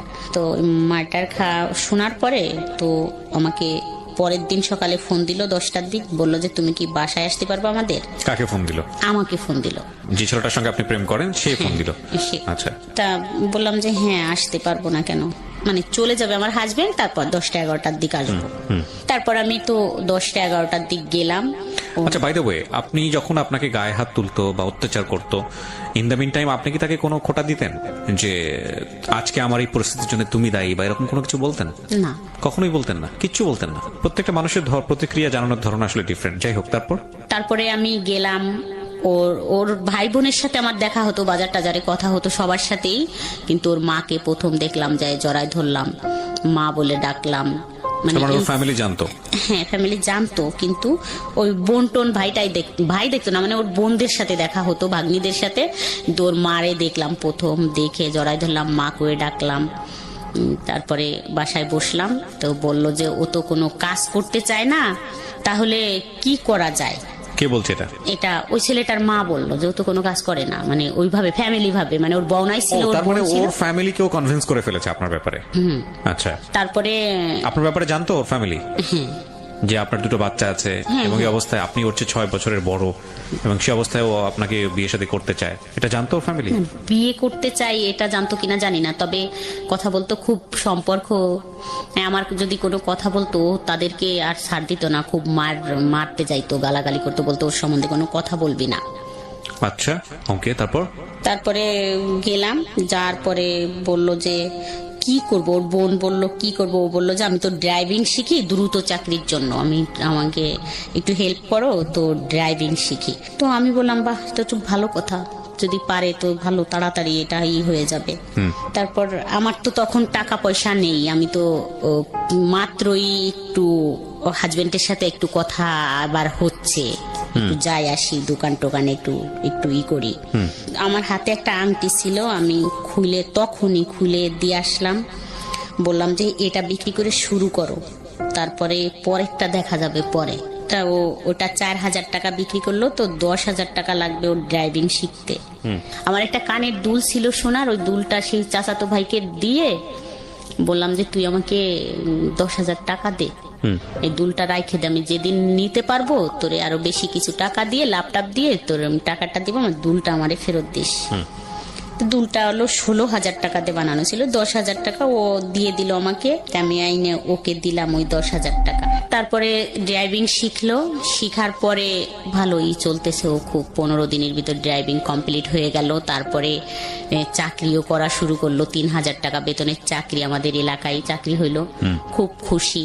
আরো কথা বলা বেড়ে গেল, মানে ড্রাইভিং করতো আর ফোন দিত, আমি তো তখন একবারে মনে হইতো যে ও আমার হাজবেন্ড। এর মাঝখানে তো আরেকটুই হলো যে মাঝে মাঝে দেখা হতো, 2-3 মাস 5 মাস পর আমাদের হয়তো দেখা হইতো। তখন বাসায় তো আসতে পারতো না, বাইরে একটু দেখা হতো, কোথাও আমরা ঘুরতে যাইতাম, সপ্তাহে 1-2 দিন ঘুরতে যাইতাম, কিন্তু ওইভাবে আর দেখা হইতো না, 2-3 মাস পর হয়তো মার কাছে কান্না শুরু করলাম, যায় এখন টাকা পয়সা একটু যাই হোক বাইরে যাই আসি, একটু টাকা পয়সা নেই, বাজার টাজার নিজে করি, যে 500 টাকা দাও বা 200 টাকা দাও, আমরা বাজার করব, এটা কিনবো সেটা কিনবো, যাই হোক দেয়া শুরু করলো, একটু ভালো রিলেশনে চলে আসলাম। রিলেশনটা ভালো হইলো, হয়তো আমার হাজবেন্ড এটাই বুঝছে যে একটু টাকা পয়সা দেই, যদি ভালোভাবে থাকে, অন্য মেয়েকে তো আর বিয়ে করা সম্ভব না, যদি থাকে হয়তো। আমার শাশুড়ি খুব সাপোর্ট করতো, আমাদের সবাই একটু সাপোর্ট করে, যারা আছি। হয়তো বলছে বোঝায় যে দিস সবকিছু, খালি খালি এগুলো দিয়ে কি করবি, চলে গেলি সাল মেয়ে দুটো নিয়ে কি করবি, যাই হোক। তো আমাদের তখন থেকে দিত কিছু চাইলে যে একটু জামা কাপড় বানাবো 500 টাকা দাও, হয়তো 200 টাকার বানাতাম, 200 টাকা জমা রাখতাম, রেখে দিতাম এরকম। তারপরে বাপের বাড়ি যাই, কান্না করতাম যে মা আমি যাব না ওইখানে, আমার ভালো লাগে না এটা। কিন্তু আমি কখনো মুখ দিয়ে বলিনি যে এই ছেলেটার সাথে আমাকে বিয়ে দাও।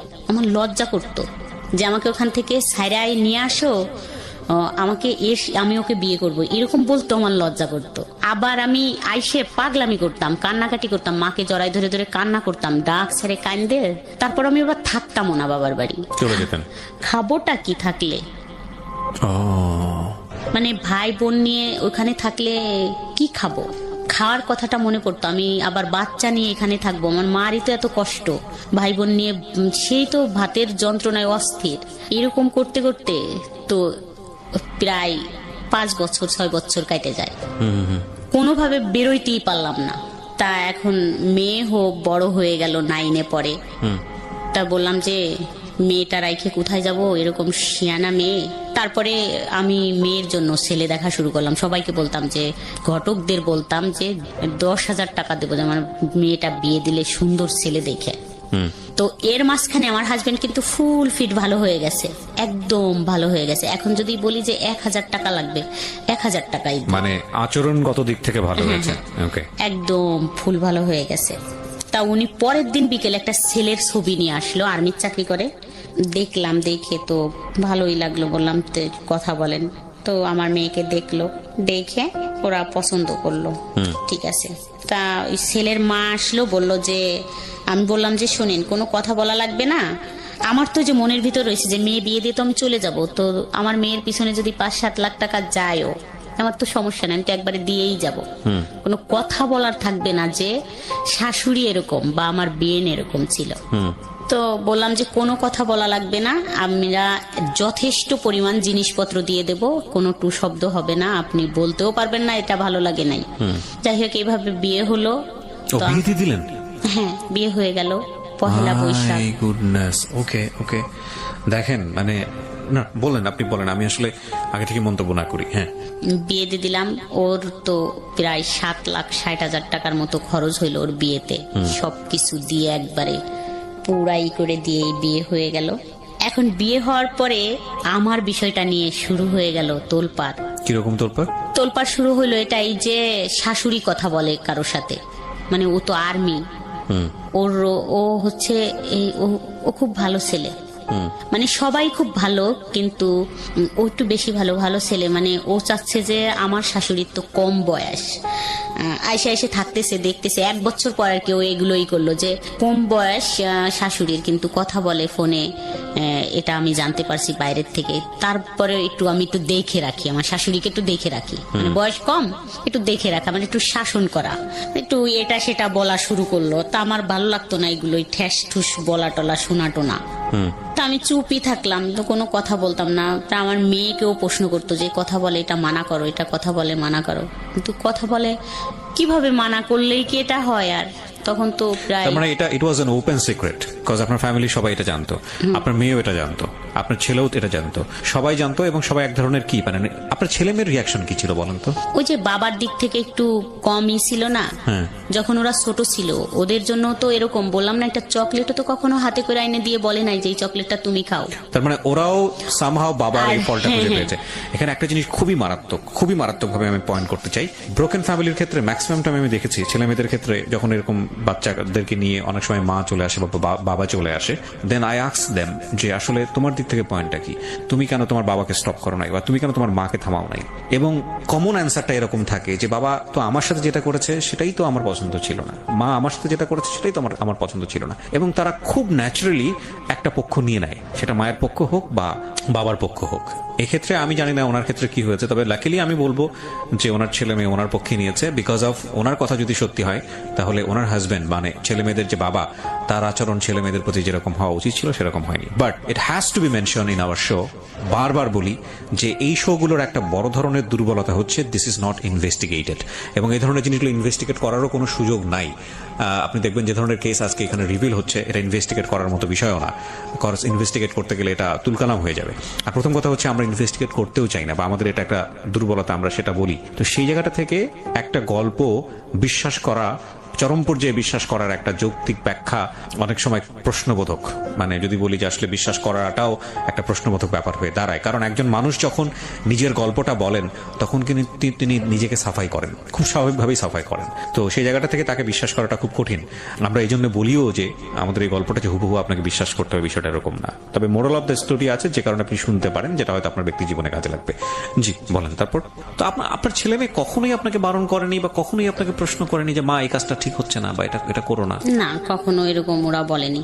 কারণ হচ্ছে আমার ছেলে হচ্ছে বিরিয়ানি খাইতে খুব পছন্দ করতো। যদিও বলতো যে আমি একটু বিরিয়ানি খাবো, তো ও মনে হয় 10 মিনিটে সেটা হাজির করতো। ও আচ্ছা আচ্ছা, ও আপনার ছেলে মেয়েদেরকেও পছন্দ করতো? হ্যাঁ, মানে ওদের পছন্দের জিনিসগুলা, যে আমার মেয়ের যদি কিছু লাগতো, যদি বলতো এটা আমার লাগবে, ওর বাবাকে কখনো বলেনি যে এটা লাগবে, ওকে বলতো। আর আমি এইভাবে মানে একটু তৈরি করতেছিলাম এটা যে খুবই বড় ব্যর্থতা একজন বাবার, খুব বড় ব্যর্থতা এটা, মানে unfortunately is very bad thing. দেখেন আপনার জায়গায় কি করেছে না করেছে সেটা অন্য বিষয়, কিন্তু বাবা তো বাবাই, সে তো দুনিয়াতে নিয়ে এসছে দুটো বাচ্চা, with the name of Almighty Allah. So তাদের প্রতি এই দায়িত্বটা যদি সে পালন করতে না পারে, দিস ইজ ভেরি আনফরচুনেট। বুঝতে পেরেছি আমি, যে কারণে তো তাদের দিক থেকে কোনো ক্লেম ছিল না। কিন্তু জামাই সংসারে আসার পরে এটাকে স্টপ করতে চাচ্ছিল আপনার মেয়েকে দিয়ে বা আপনাকে অন্যভাবে কাউকে দিয়ে বলিয়ে। তারপর কি হলো? তারপরে ও মানে জামাইটা বলতেছিল কথা বলা বন্ধ করে দেওয়া হোক। তারও মান সম্মান আঘাত লেগেছে বা কিছু একটা, তার হ্যাঁ। খালি তাকে মানুষ বলতেছিল যে তাকে নাকি কে বলছে যে তোর শাশুড়ির তো কঠিন সম্পর্ক, সব ডিটেলস বলছে, অমুকের ছেলে বা এই ড্রাইভিং করে বা এখানে এই করে। তারপরে বলতেছিল যে কথা বলা বন্ধ করে দেয়া হোক, কিন্তু আমি কখনো এটা করিনি। কেন কথা বলা বন্ধ করে দেবো? তাকে ছাড়া তো বাঁচবই না, তাই কথা বলা বন্ধ করবো কি করে? তো জামাই যখন বলতেছিল তখন আমার মেয়ে একদিন এসে আমাকে বলল যে এরকম করে বলল, তুমি তো আসলে একটা বিয়াদব মা। এটা জামাই বললো আপনাকে? না, মেয়ে বলল। মানে মেয়েকে টর্চারিং করতেছে যে তোমার মাকে বলো না কথা বলা বন্ধ করতে, কথা বলতেছে। তা আমি একদম চোখ দিয়ে পানি বেরোয় গেল যে তুমি এটা কি বললে। তো আমি জোরে একটা থাপ্পড় দিলাম, দিয়ে বললাম যে আমার জায়গায় আসো, তারপর বুঝবা কষ্টটা কি। আর তুমিও একদিন কিন্তু কাঁদবা, মানুষের জীবনে কিন্তু সব সুখ থাকে না। যাই হোক, তখন সেদিন হয়ে গেল, ও কান্না করলো, আমিও কান্দে, দুজনে আবার কথা বললাম। যাই হোক, ও আর কিছু বলেনি। যা ওর হাজবেন্ড যখন বলে, মানে আমার জামাই যখন বলতো ওকে, ও নাকি চুপ থাকতো, কথা বলতো না, আর কোনো কথা বলেনি। ও হ্যাঁ না যে তোমার মা কথা বলে বা তোমার মার সম্পর্ক আছে এটা নিয়ে ও আর কথা টথা বলে নাই। কিন্তু এখন আমাদের চুপ হয়ে গেল সবকিছুতেই, যে এইভাবে সম্পর্কটা শুরু হইলো যে ও এখানেই থাক। ছেলেটা মনে হয় ভাবলো যে ওখানেই থাক, ওর বাচ্চা কাচ্চা জামাই, আর আমি এখানেই থাকবো। কন্টিনিউ কথা বললাম বা দেখা করলাম মাঝে মাঝে, এরকম হয়তো ভাইবে নিল। ওর ফ্যামিলির থেকেও বললো যে মেয়েটা এরকম, তুই কি করবি, তোর জীবন আছে তো, তুই বিয়ে টিয়ে কর, দেখিস ঠিক হয়ে যাবে। ওর ফ্যামিলির থেকে চাপ শুরু হয়ে গেল যে বিয়ে দেওয়ার জন্য, যে বিয়ে করো বিয়ে করো। এরকম যাইতে যাইতে একদিন হঠাৎ 17 সালে আমার সাথে ঝগড়া হয়। তো আমি সারা বৃহস্পতিবার সারাদিনই ফোন বন্ধ রাখি, কথা বলি না। সন্ধ্যায় একটু খুললাম, দেখলাম একটা কল আসছে, তা আমি আবার দিলাম, তা ধরলো না। তা পরের দিন সকালবেলা আমি বসে আছি, ওর এক ভাবি আসলো। তা আসলে 9টা-10টা বাজে, তখন বললো যে ভাবি জানেন। আমি বললাম কি? বলে যে অমুকের তো বিয়ে, মেয়ে দেখতে যাচ্ছে। আমি তখন খাটে ছিলাম বসা, কিন্তু আমি ওখান থেকে দাঁড়ায় পড়লাম, ফ্লোরে নামলাম। নাইমে আমি দাঁড়াইতে পারতেছিলাম না, আমার কাছে মনে হচ্ছিল যে মাটি ফাঁকা হয়ে যাক, আমি ভিতরে চলে যাই। ফোন দিচ্ছি, ধরে না। তো 10টা কল দিছে, আমার মনে আছে। 10টা কল দেওয়ার পর একটা ফোন রিসিভ করলো, বললাম যে তোমার বলে বিয়ে। বললো তোমাকে কে বললো? আমি বললাম যে না, কেউ বলেনি, এমনি শুনলাম আর কি, উড়ো। বললো না তুমি এটা নিশ্চিন্তে থাকো, আমি একটা বিয়ের অনুষ্ঠানে যাচ্ছি গাড়ি নিয়ে। তখন তো গাড়ি চালায়, গাড়ি নিয়ে একটা বিয়ের অনুষ্ঠানে যাচ্ছি। তো আমি আইসে আমি তোমাকে যাইয়েই ফোন দিচ্ছি, গাড়ি চালানো অবস্থায় তো ফোন দেওয়া যাবে না, বিয়ে আমি জায়গায় যাই তোমাকে ফোন দিবানি। তারপরে মেয়ে দেখতে চলে গেল, ওরা সবাই গাড়ি নিয়ে গেছে মেয়ে দেখতে। আমি নিচে নামলাম, নাইমে ওরা চাচির কাছে গেলাম। তা দেখলাম, আমি যখন নিচে নামলাম দেখলাম আমার হাজবেন্ড আসতেছে নামাজ পড়ার জন্য। তো আমি দূর থেকে দেখলাম যে ও আসতেছে, বলে কোথায় যাচ্ছ? আমি বলছি যাও বাসায়, আমি আসতেছি। আমার আর ফিরে আসতে মানে ফিরে হাজবেন্ডকে দেখে যে ভয় লাগবে, আমি ফিরে আসবো এরকম আসতে পারতেছিলাম না। আমি বলছি আমার তো সত্যটা জানা লাগবে, তুমি বাসায় যাও, আমি আসতেছি। আমি যখন ওর চাচির বাসায় গেলাম, যাই ওর চাচির ছোট একটা বাচ্চা, ওকে নিয়ে খেলতেছিলাম খাটের পর বসে। ওর চাচি, আমি এটাই আশা করতেছিলাম যে উনি বলুক, আমি যদি বলি তা ব্যাপারটা তো সামনে আসবে, বলবে যে তাহলে তো সত্যি এই বউ পছন্দ করে বা কথা হয়। তা বললো কি জানো, অমুক তো মেয়ে দেখতে গেছে। বললাম যে না জানি না তো। বললো যে মেয়ে দেখতে গেছে, মেয়ে দেখছে, পছন্দ হয়েছে, কথা হয়েছে ফোনে। তখন 2-3 ঘন্টা হয়ে গেছে। আমি তো তখন একদম হতবম্ব হয়ে গেছি। তখন আর বাসায় আসতে পারতেছিলাম, ওইটুকি শুনলাম, শোনার কাকি চলে গেলাম। নামাজ শেষে আমার হাজবেন্ড আসলো, আইসে শুয়ে পড়লো খাটে। আমি ঘরে তো কিচ্ছু রান্না করলাম না, সেদিন আমার মেয়ে ছিল আমার বাসায়। তো আমি বললাম যে আমি তো তোমার নানু বাড়ি যাবো, আমার দরকার, তো আমি চলে গেলাম। তো আমার হাজবেন্ড শুয়ে থাকলো, আমি বেরোয় চলে গেলাম। একটা মানুষ আমাকে ঠেকালো না। তো আমি বেরোয় হাঁটতেছিলাম, যে ভাবতেছিলাম যে ও মনে হয় যায় নাই, ও যায় নাই, মানে আমি কি করব। ও যেই মালিকের গাড়ি চালাতো, তো ওই মালিকের ঠিকানা কোথার থেকে নেব, নিতে গেলে আমার হাজবেন্ড জানে যাবে, এটা নিয়ে কি হবে না হবে এরকম। কিন্তু আমার মন মানতেছিল না। আমি যখন বেরোলাম রাস্তায়, যে সেই গাড়িটা আমার সামনে দিয়ে টাইনে চলে গেল। তা আমি খুব খেয়াল করলাম, দেখলাম অন্য একটা ছেলে, ও নাই। তখন তো আমি শিওর হয়ে গেলাম যে তাই ওর গাড়ি, যেহেতু অন্য লোক চালাচ্ছে, সেহেতু ও তো ওই বিয়ের অনুষ্ঠানে আছে, আমার ফোনের জন্য ফোন অফ করে রাখছে। তো একসময় 8টার দিকে ফোন ঢুকলো, তো কান্না করলাম যে কোথায় তুমি আমাকে এরকম করে রাইখে গেলে। বললো যে চিন্তা করো না, আমরা চলে আসছি, ওরা আমাকে জোর করে নিয়ে গেছিল, তুমি চিন্তা করো না, কিছুই হবে না, তুমি কোথায় আছো, চলে আসো। বলছে আমি এখন তো অনেক রাত, চলে আসবো কি করে, আমি তো এখানে আসছি, কাশিয়ানি আসছি। তা বলছে তাই থাকো, খুব ভোরে আমি দরকার হয় নিয়ে আসবানি তোমাকে, থাকো এখানে, কাকা ডাকতিছে, তুমি একটু কাকার সাথে কথা বলে তোমারে ফোন দিবানি। তারপর আমি তো যাই ঈশার নামাজ পড়লাম, ঈশা পর্যন্ত মানে 10-15 মিনিটের মতো কথা হইলো। তারপর আমি খুব ভোরে ঘুম থেকে উঠে ওদের বাড়ির ওই কাজ দিয়ে আসলাম। ওদের বাড়িও একটা বাড়ি ঢুকলাম, ঢুকে দেখলাম যে অনেক লোকজন, মানে বিয়ের অ্যারেঞ্জমেন্ট, অনেক লোকজন আসছে। তারপরে এক কাকির কাছ থেকে ওর এক বউনার ফোন নাম্বার নিয়ে আসলাম। তো ফোন দিলাম, দিলে সবাই ফোনটা ওই বউনাই করলো যে এই অমুক ফোন দিছে। ফোনটা কাইটে দিয়ে ফোনটা বন্ধ করে দিল, আর ফোন কথা হলো না। তো ওদের সাথে মেয়ে দেখতে একটা ছেলে গেল, ও আমাকে বলল যে ভাবি এমন একজনকে ভালোবাসছেন, মেয়ে দেখে তো কারোই পছন্দ হয় নাই। ও তো খুব পাগলামি করলো যে ঠিক আছে এই মেয়ে আমি বিয়ে করব, আপনি দাওয়াত শিখের হন। ওই তো সব কিছু করলো, সবাই তো বলল যে মেয়ে তো ক্রিম সুন্দরী, ভাল লাগতেছে না, হাত পা কালো, আর অনেক শর্ট, তো নেওয়ার দরকার নাই এই মেয়ে, আর একটু দেখি আমরা। তো ওই বললো যে না, দাওয়াত শিকার হয়ে আসো, মেহমানরা আসতে বলো। তো আমি শুনে ওইখান থেকে আবার আমার হাত পা মনে হচ্ছে ঠান্ডা হয়ে গেল, তাহলে তো বিয়ে হয়ে যাবে। আমি বাসায় এসে আমার সমস্ত মাল জিনিস গুছাইয়ে আমি আমার শ্বশুর বাড়ি চলে গেলাম। বললাম যে আমি বাসা ছাড়ে দিলাম, এখানে আমি আর থাকতে পারবো না। বাসাটা ছাইরে আমি রাত চলে গেলাম, ট্রাক ভরে মাল জিনিস নিয়ে চলে গেলাম। যার পরে কোথায় যাচ্ছিলেন? শ্বশুর বাড়িতে। তো এটা আপনার হাজবেন্ড জানতো যে আপনি এখান থেকে চলে যাচ্ছেন? হ্যাঁ, ও আমাকে এইভাবেই করতাম। আমি বলতাম, ঘরে এসে বলতাম যে আমি থাকবো না এখানে, আমি থাকতে পারবো না, কান্না করতাম। বলতো ঠিক আছে তাহলে ট্রাক পাঠাই দিচ্ছি, মাল জিনিস নিয়ে চলে যাও। ট্রাক পাঠাই দিত, সমস্ত মাল জিনিস গুছাই নিয়ে যাইতাম। আবার 2-3 দিন থাকার পর 1 সেকেন্ড ওখানে আর যাওয়ার পরই দাঁড়াইতে ইচ্ছা করতো না, আমি আবার ওখানে চলে আসতাম। তো আমার জিনিসপত্র নিয়ে আবার চলে আসতাম। হ্যাঁ, আমার হাজবেন্ডের বাসাটা ছাড়তো না, কিন্তু আমাকে কিছু মাল জিনিস দিয়ে, কিছু জিনিস রাখতো, টিভি থাকতো, ফ্রিজ থাকতো, কিন্তু দুইটা একটা খাট, ওয়ার্ড্রোব, ড্রেসিং টেবিল, এগুলো দিয়ে বলতো যে একটা ট্রাক ভাড়া করে যাও, নিয়ে চলে যাও। আমি চলে যাইতাম। এরকম করতে করতে ছেলে বলল যে এখানে আর থাকা সম্ভব না, রান্না টান্না করে না, খাওয়া দাওয়া সম্ভব না, খেয়ে কতদিন থাকবো। ছেলে মানে কোন ছেলে? আমার ছেলে। মানে বিষয়টা হচ্ছে ছেলেও জানতো যে মা এরকম ভাবে কারোর প্রতি ফলিন, এবং এই কারণে এই জিনিসগুলো হচ্ছে। তাহলে জিনিসটা বোঝেন যে কতটা এক্সট্রিম লেভেলে হলে পরিবারের অন্য সদস্যরাও এটাকে না মেনে উপায় নেই, এরকম একটা জায়গায় চলে গিয়েছিল। জি বলেন। তারপর বুধবারে আমাকে ওর বড় ভাই ফোন দিয়ে বলে যে তুমি কি জানো অমুকের বিয়ে? বললাম না ভাইয়া জানি না তো, ওর তো বিয়ে সোমবারে, তো তোমরা যাইও। বাবুর কথা বললো, আমার ছেলের কথা বললো, ওকে নিয়ে যাইও, আর যাই হোক যাইও তোমরা, তোমাদের দাওয়াত থাকলো। আমার মনে এরকম হইলো যে বলে দেব, সব কথা বলে দেব। আমি যেহেতু সুখী হইতে পারলাম না, তো ওকেও সুখী হইতে দেবো না, এরকম মনে এসে গেল যে যা বলে দিব সবকিছু। তাই বললাম, ওর ভাইকে বললাম যে একটু ফোন দিবেন।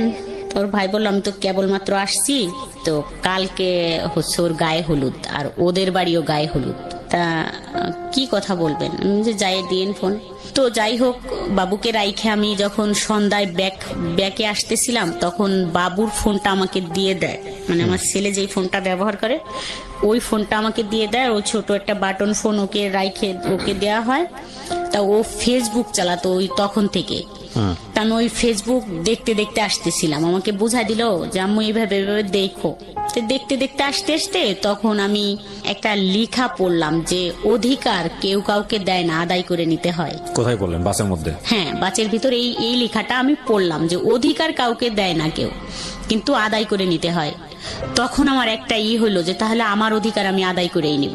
আবার আর একটা হয়ে গেল, মাথার ভিতর ঢুকলো যে একই তো আমি সুখী হইতে দেবো না, বলে দিব আমি এই সব কথা বলবো ওদের, এই জন্য যাতে ও বিয়ের পর কোনোদিন আমাকে ফোন না দিতে পারে। এটা একটা ছিল আমার পয়েন্ট, ছিল যে ও যাতে কোনোদিন আমাকে হ্যালো না বলতে পারে। আর দ্বিতীয়ত অধিকার তো দেবে না, অধিকার আদায় করে নিব, এতে যদি আমার অধিকারটা ফিরে আসবে। তো আমি এসে রাত 11টার দিক ওদের বাড়ির ওইখানে নাইমে দেখি যে গানের শব্দে কান ঝালাপালা। তো আমি আর ফোন টোন দিলাম না, আস্তে হাইটে বাসায় আসলাম। আইসে ঘুমাইতে পারলাম না, শুয়ে থাকলাম। খুব ভোরে উঠছি, একদম ফজরে। তা আমি ওর শ্বশুর বাড়ি গেলাম, ওই যে প্রশ্ন করব যে আমি তোমাকে 4টা প্রশ্ন করলে তুমি কি উত্তর দেবে।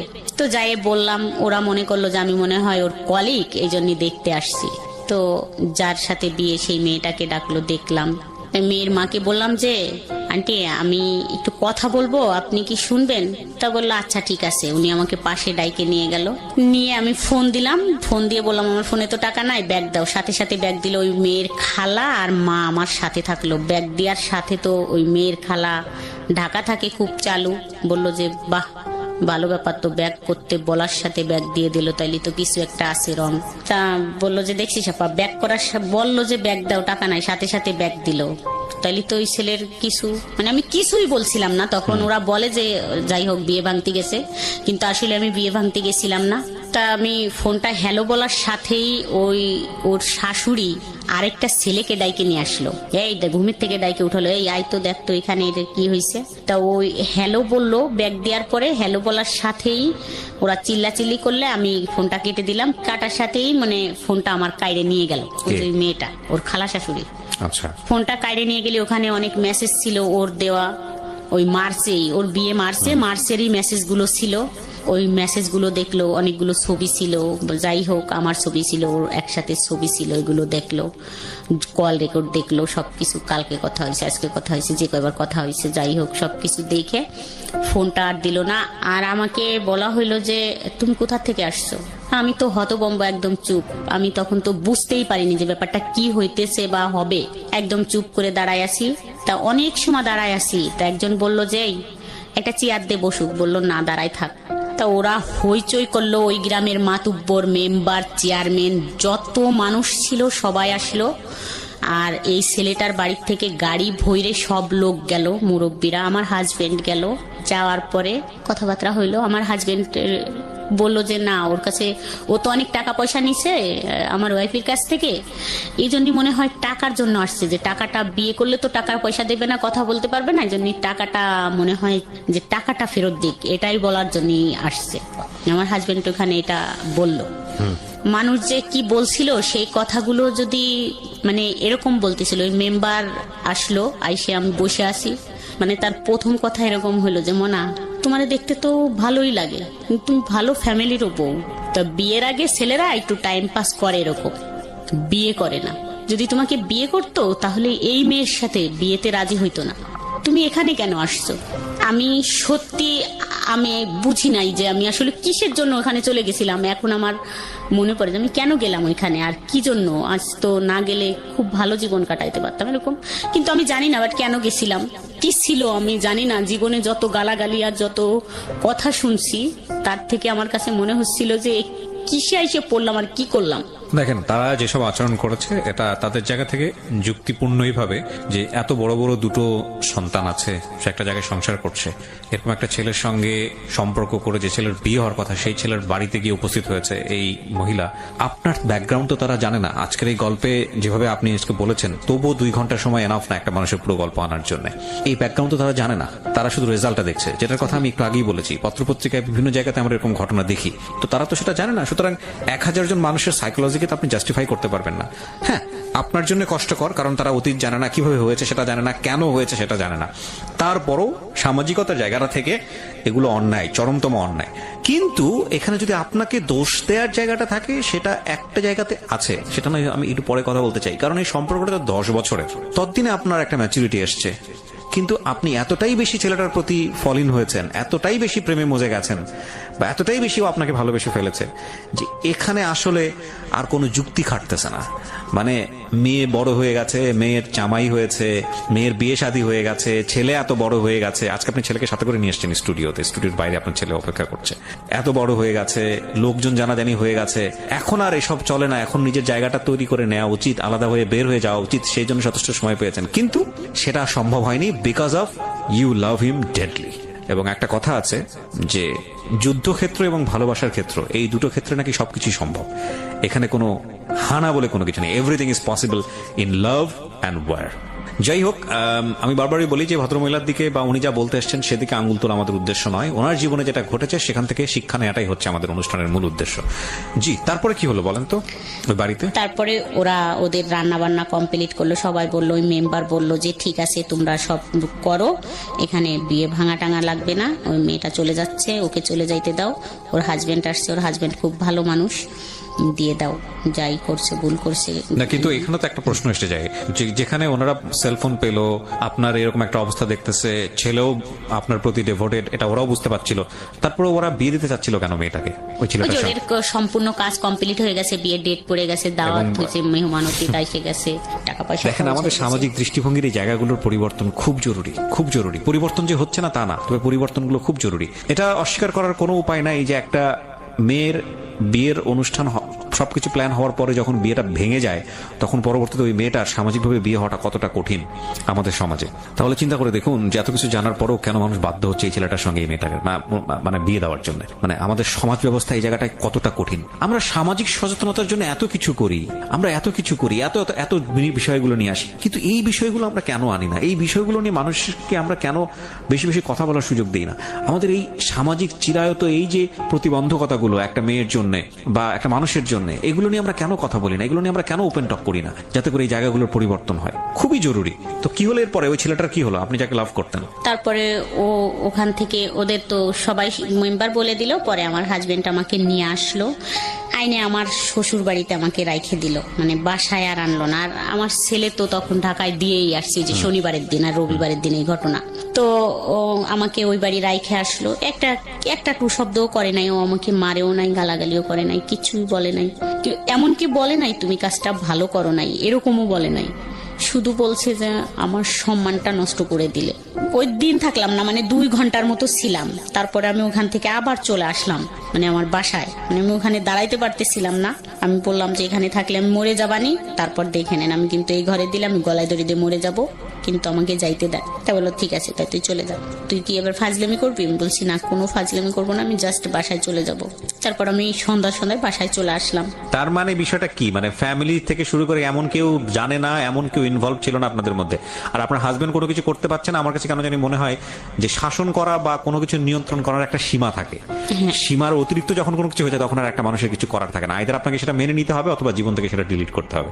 তো আপনার হাজবেন্ড মনে হয় মেনেই নিয়েছিল, এছাড়া তারা কিছু বলার থাকে না। বিয়েটা হয়েছে কত বছর ছেলেটার? 17 মার্চের 20 তারিখ। এরপরে 2 বছর আপনার যাকে উনি বিয়ে করেছে তিনি কি জানে যে আপনাদের মধ্যে? ইনফ্যাক্ট বিয়ের দিনই তো জেনে গেছে, সেটা তো আসলে নতুন করে বলার কিছু নাই। এখন আপনি কোথায় থাকেন? ওই এরকম ডিস্টেন্সে আছেন নাকি অন্য কোথাও শিফট হয়ে গেছেন? আগের জায়গাতেই আছেন নাকি শিফট হয়ে গেছেন? এখানে না, আগের জায়গাতেই আছি। মানে সেই বাসাটা ছেড়ে দিছি আমরা, ওদের বাড়ির পাশে এই বাসাটা। আমি কিন্তু অনেক সিম মানে চেঞ্জ করছি, সিম চেঞ্জ করে ফেলতাম। ও বাসায় এসে এরকম করে মানে নাম্বার নিয়ে যাইতো। তারপর ওই বাসাটাও চেঞ্জ করে ফেলি। ওইভাবে কথা বলে, যেখানে আমাদের দেখা যায় সেখানে দাঁড়ায় থাকে, মানে অনেক অনুরোধ করে দূর থেকে একটু ফোনটা খোলো, 1 মিনিট কথা বলে, এরকম বলে। ও বিয়ে করছিল কেন? এখন এইটা বিয়ে করছে তার বাবা মা দিছে, মানে ফ্যামিলির থেকে দিছে। তার ফ্যামিলি তো আপনাকেও এক অর্থে অ্যাকসেপ্ট করেছিল। হ্যাঁ। তারপরে আপনি যেহেতু এই সংসারে হ্যাপি ছিলেন না, তো আপনি চাইলে ডিভোর্স দিয়ে আপনি ওকে বিয়ে করতে পারতেন। ওর সংসারের দিক থেকেও একটা ধরনের সাপোর্ট ছিল, তো আপনারা বিয়েটা করেননি কেন? ও যে বললে সে ভুল হয়ে গেছে, ভুলটা কেন হয়েছে? এটা তো জানি না যে কেন করছে। ওর ফ্যামিলির থেকে এখন বলে যে আমাকে জোর করে বিয়ে দিয়েছে আমার ফ্যামিলির থেকে।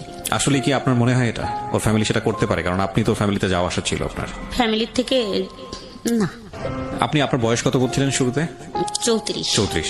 আমি একটা কথা আপনাকে বলি, মানে আপনার বয়সের জায়গা থেকে, অভিজ্ঞতার জায়গাটা থেকে, আমি আমার নিজের জায়গা থেকে যতটুকু বুঝেছি, প্রথমত আপনার পক্ষে কিছু বলি। আপনার পক্ষে আমি বিপক্ষে কিছুই বলিনি এখন পর্যন্ত, পক্ষে কিছু বলি। সেটা হচ্ছে যে প্রত্যেকটা মানুষের জীবনেই প্রেম শাশ্বত, আসবেই, ভালোবাসাটা থাকবেই। ধর্মীয় দিক থেকে যদি ব্যাখ্যা করি সেটা অন্যরকম, কিন্তু আমাদের বিষয়টা তো আসলে আমরা তো মানুষ, ভালোবাসবোই কাউকে না কাউকে। আপনি মানুষ হিসেবে আপনার সাথে যে ঘটনাগুলো ঘটে গেছে সেখানে আপনি একটা মানুষকে ভালোবেসেছেন, এটার মধ্যে কাউকে ভালোবাসা অন্যায় কোনো কিছু না, আমি আমার জায়গা থেকে যেটা মনে করি।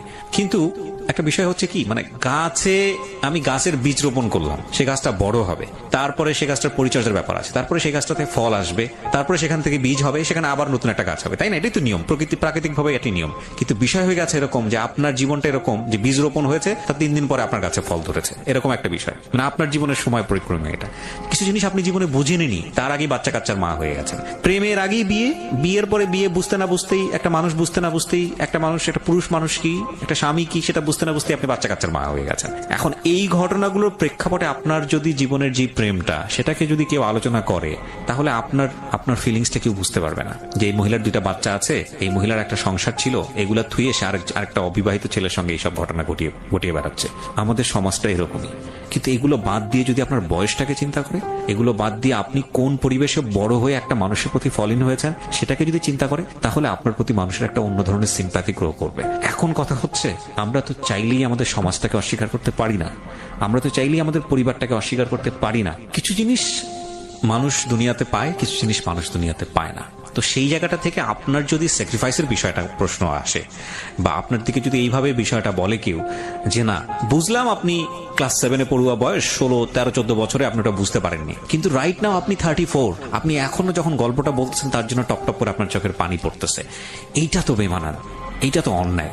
এই জায়গাটায় যদি কেউ আপনাকে প্রশ্ন করে, তাহলে এই প্রশ্নটা অযৌক্তিক হবে না। তো আমাদের প্রত্যেকেরই জীবনই না, মানে কোনো না কোনো দিক থেকে অপূর্ণ। আপনি মনে করে নেন যে আপনি যে কাজটা করছেন, যেটা হয়েছে, এটা আপনার জন্য ছিল না, এটা একটা ট্রায়াল লাইফ ছিল, এবং এটা আপনার অপূর্ণতায় থাকবে। কিন্তু এত কিছুর মধ্যেও আল্লাহ কিন্তু আপনার সেফ সাইড অনেক কিছু রেখেছে, বিশেষ করে আপনার ছেলে মেয়ে এবং বিশেষ করে আপনার হাজবেন্ড। যাই কিছু হোক না কেন, এই মানুষটা আপনাকে সাপোর্ট দিয়েছে, একটা পর্যায়ে এসে সাপোর্ট দিয়েছে, নইলে 20 বছর আপনার সঙ্গে থাকার কথা না, যত দুর্বলতায় থাকুক না কেন। আমার মনে হয় যে এখানে আপনার নিজেকে এখন অনেক বেশি শুধরে নিয়ে সামনের দিনগুলো দেখা উচিত। ও তো ওইখানে সুখী নাই আর। এই ছেলে ও আমাকে দেখেন কিভাবে ব্ল্যাকমেইল করে চলছে, এখন এটাই আমি বলতে আসছি। ও তো অবশ্যই শুনবে, ও আমাকে এখন কিভাবে ব্ল্যাকমেইল করে যাচ্ছে, এটা খুব ভয়ঙ্কর। না, ব্ল্যাকমেইল বলতে মানে কি, আপনার কোনো কিছু সে ফাঁস করে দিবে বা এরকম কোনো না না, কিছু করবে? এরকম ব্ল্যাকমেইল না, যেমন আমার ইমোশনাল ব্ল্যাকমেইল। আমি এখানে আপনাকে একটা আনসার আমি আপনাকে দিতাম, এই যে এই আনসারটা দিয়ে অনুষ্ঠানটা শেষ হয়ে যাবে। ও আপনাকে সারাটা জীবন এই কাজটা করবে, কারণ আপনার দিক থেকে গল্পটা আমি শুনেছি, এই বিয়ে করার পেছনে ও যার একটা বিয়ে করেছে সেখানে আপনার কোনো ফল্ট ছিল না, আপনার কথা যদি তুমি বিশ্বাস করে নি। ও ওর মতো করে একটা বিয়ে করেছে, সে কোনোভাবেই এটা প্রমাণ করতে পারবে না যে সে রাইট ছিল তার জায়গাটা থেকে। আপনি আপনার জায়গা থেকে আপনার একটা বড় ধরনের ডেফিসিট ছিল, আপনি ফলিন হয়ে গেছেন, বুঝলাম আমি, সেটাও ভুল, ভয়ঙ্করতম ভুল। কিন্তু সেই ভুলটা যে আপনি করছেন সেটা তো আপনি বুঝে নিনি, তার আগে আপনি ভুল করে ফেলছেন। কেউ আপনাকে সেই শিক্ষাটা দেয়নি, পারিবারিক সেই শিক্ষাটা ছিল না, সামাজিক সে অবস্থাটা ছিল না, কিন্তু ওর তো ওই শিক্ষাটা থাকা উচিত ছিল।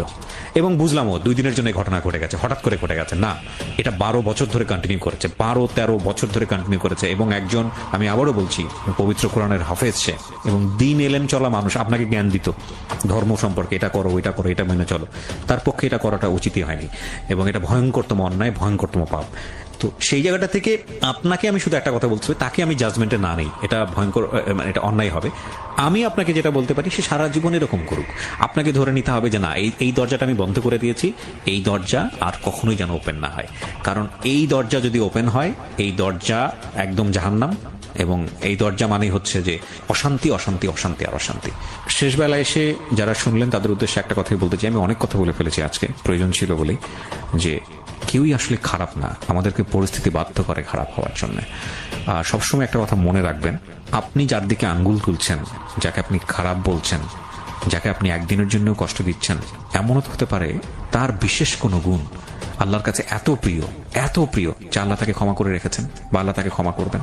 সুতরাং এই বিষয়গুলো আমরা না করি, কারণ আমরা তো জানি না যাকে আমি খারাপ বলছি বা যাকে আমি কষ্ট দিচ্ছি এমনও তো হতে পারে কালকের দিনটা আমার জন্য তার চেয়েও ভয়ঙ্কর রকমের কষ্টের।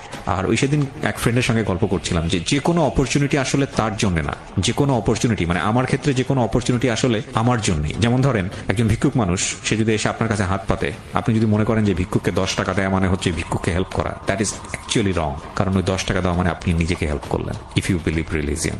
সো যে কোনো অপরচুনিটি গ্র্যাব করা উচিত for the future. So thank you so much, ভালো থাকেন। আর আমাদের সোসাইটিতে এই ধরনের অপরাধগুলো হরহামেশাই হচ্ছে, এগুলো খুব এক্সট্রিম লেভেলে চলে যায়। অনেক সময় দেখা যায় হাজব্যান্ডকে খুন করে ফেলছে, অনেক সময় দেখা যায় বাচ্চাকেও খুন করে ফেলছে, এতটা এক্সট্রিম লেভেলে চলে যায়। তাদেরকে আমি শুধু একটা কথাই বলবো, প্লিজ কোনো জিনিস ধ্বংস করে সেটার উপর দাঁড়িয়ে সুখী হওয়া যায় না।